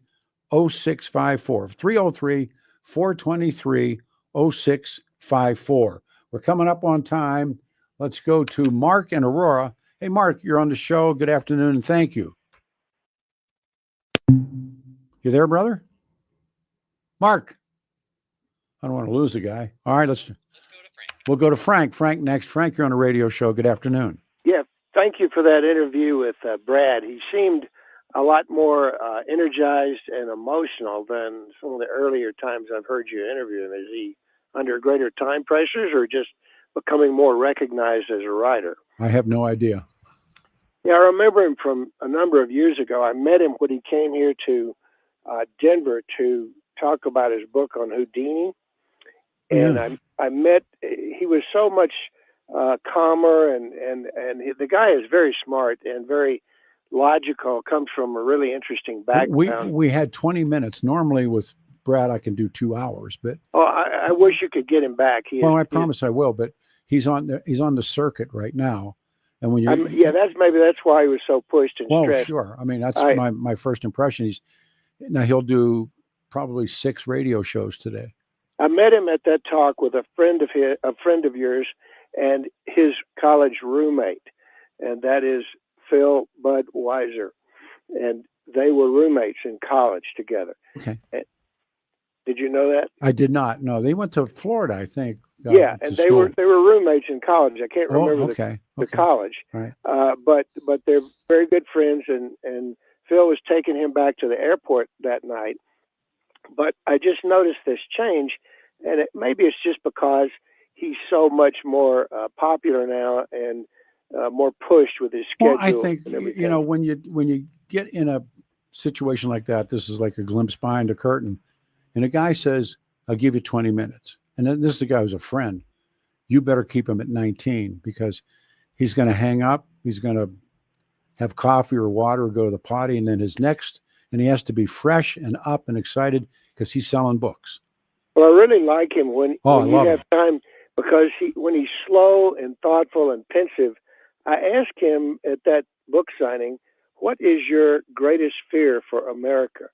And he said, very thoughtfully but without hesitating, he said, "I fear we have lack of vision."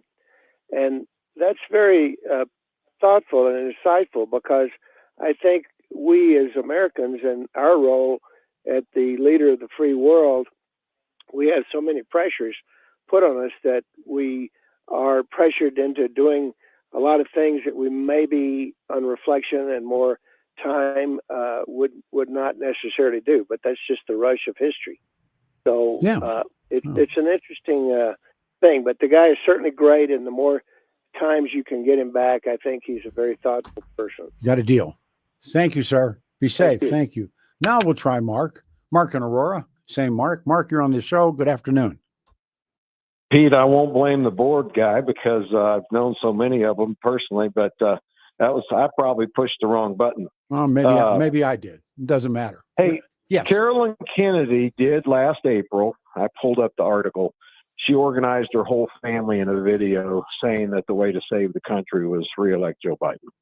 Did she really? So okay, fair enough. That's the vestige. Well, that's okay. I mean, she's not, you're right. She's not that big a public figure, but they have to hold on. The reason they hate him, and look, he's a mixed bag, Pete. The crazy stuff does bother me, like your author. I mean, some of that. Have you read not his autobiography, but a biography of him? Whew. Oh, yeah, and Pete, look. Here's Robert Kennedy. Although, and let me say this about the political side of it. I do believe he was the margin Trump got elected by, part of it, a good chunk of it. He was running 15 points. He was running 15 points in the Rust Belt. Oh, I think so as well. Listen. So that was a smart call. Trump made a smart call. I agree. To do that. But here's the thing. Here's the hope for that guy. He will clean up the food supply.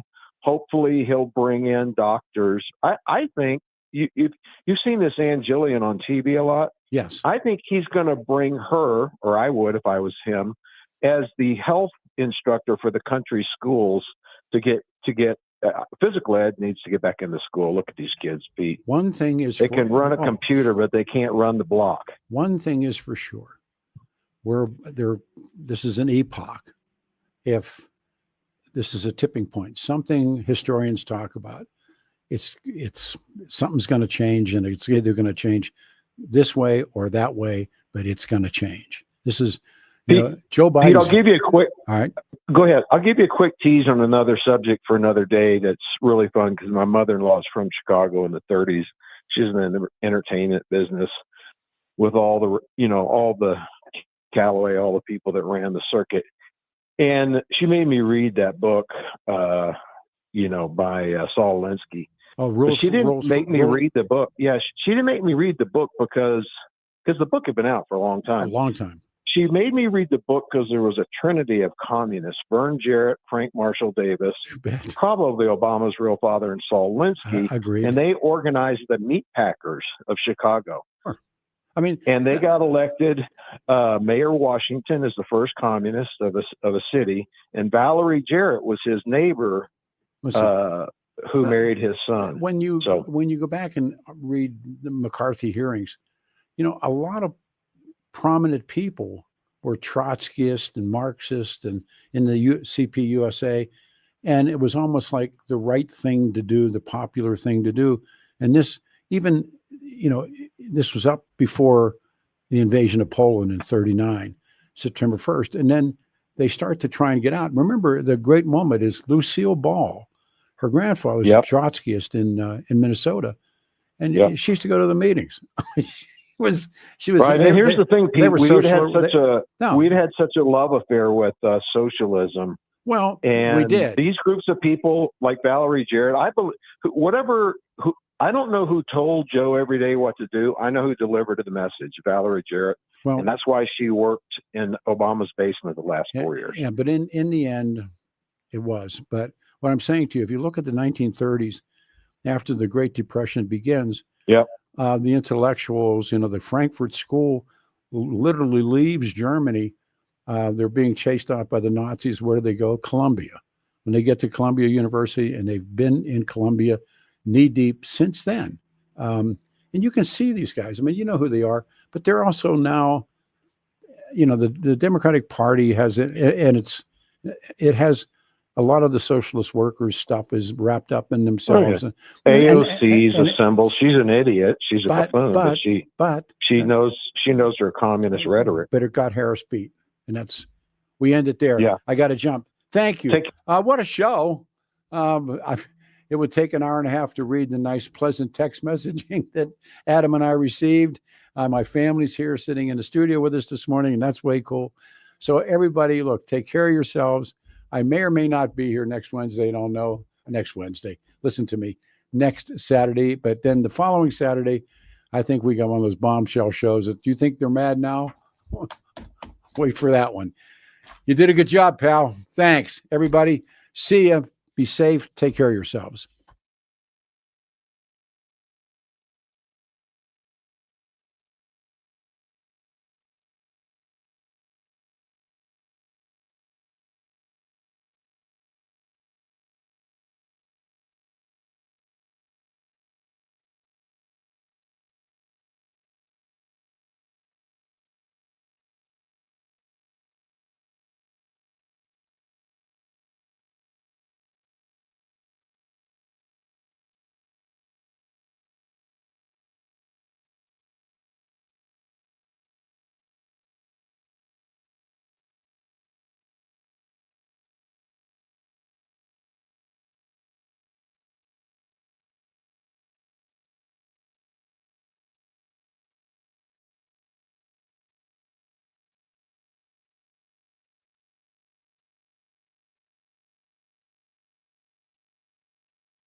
At this hour, I'm Christina Aguayo in Dallas, and here are your top stories. President Donald Trump says he's looking to do a deal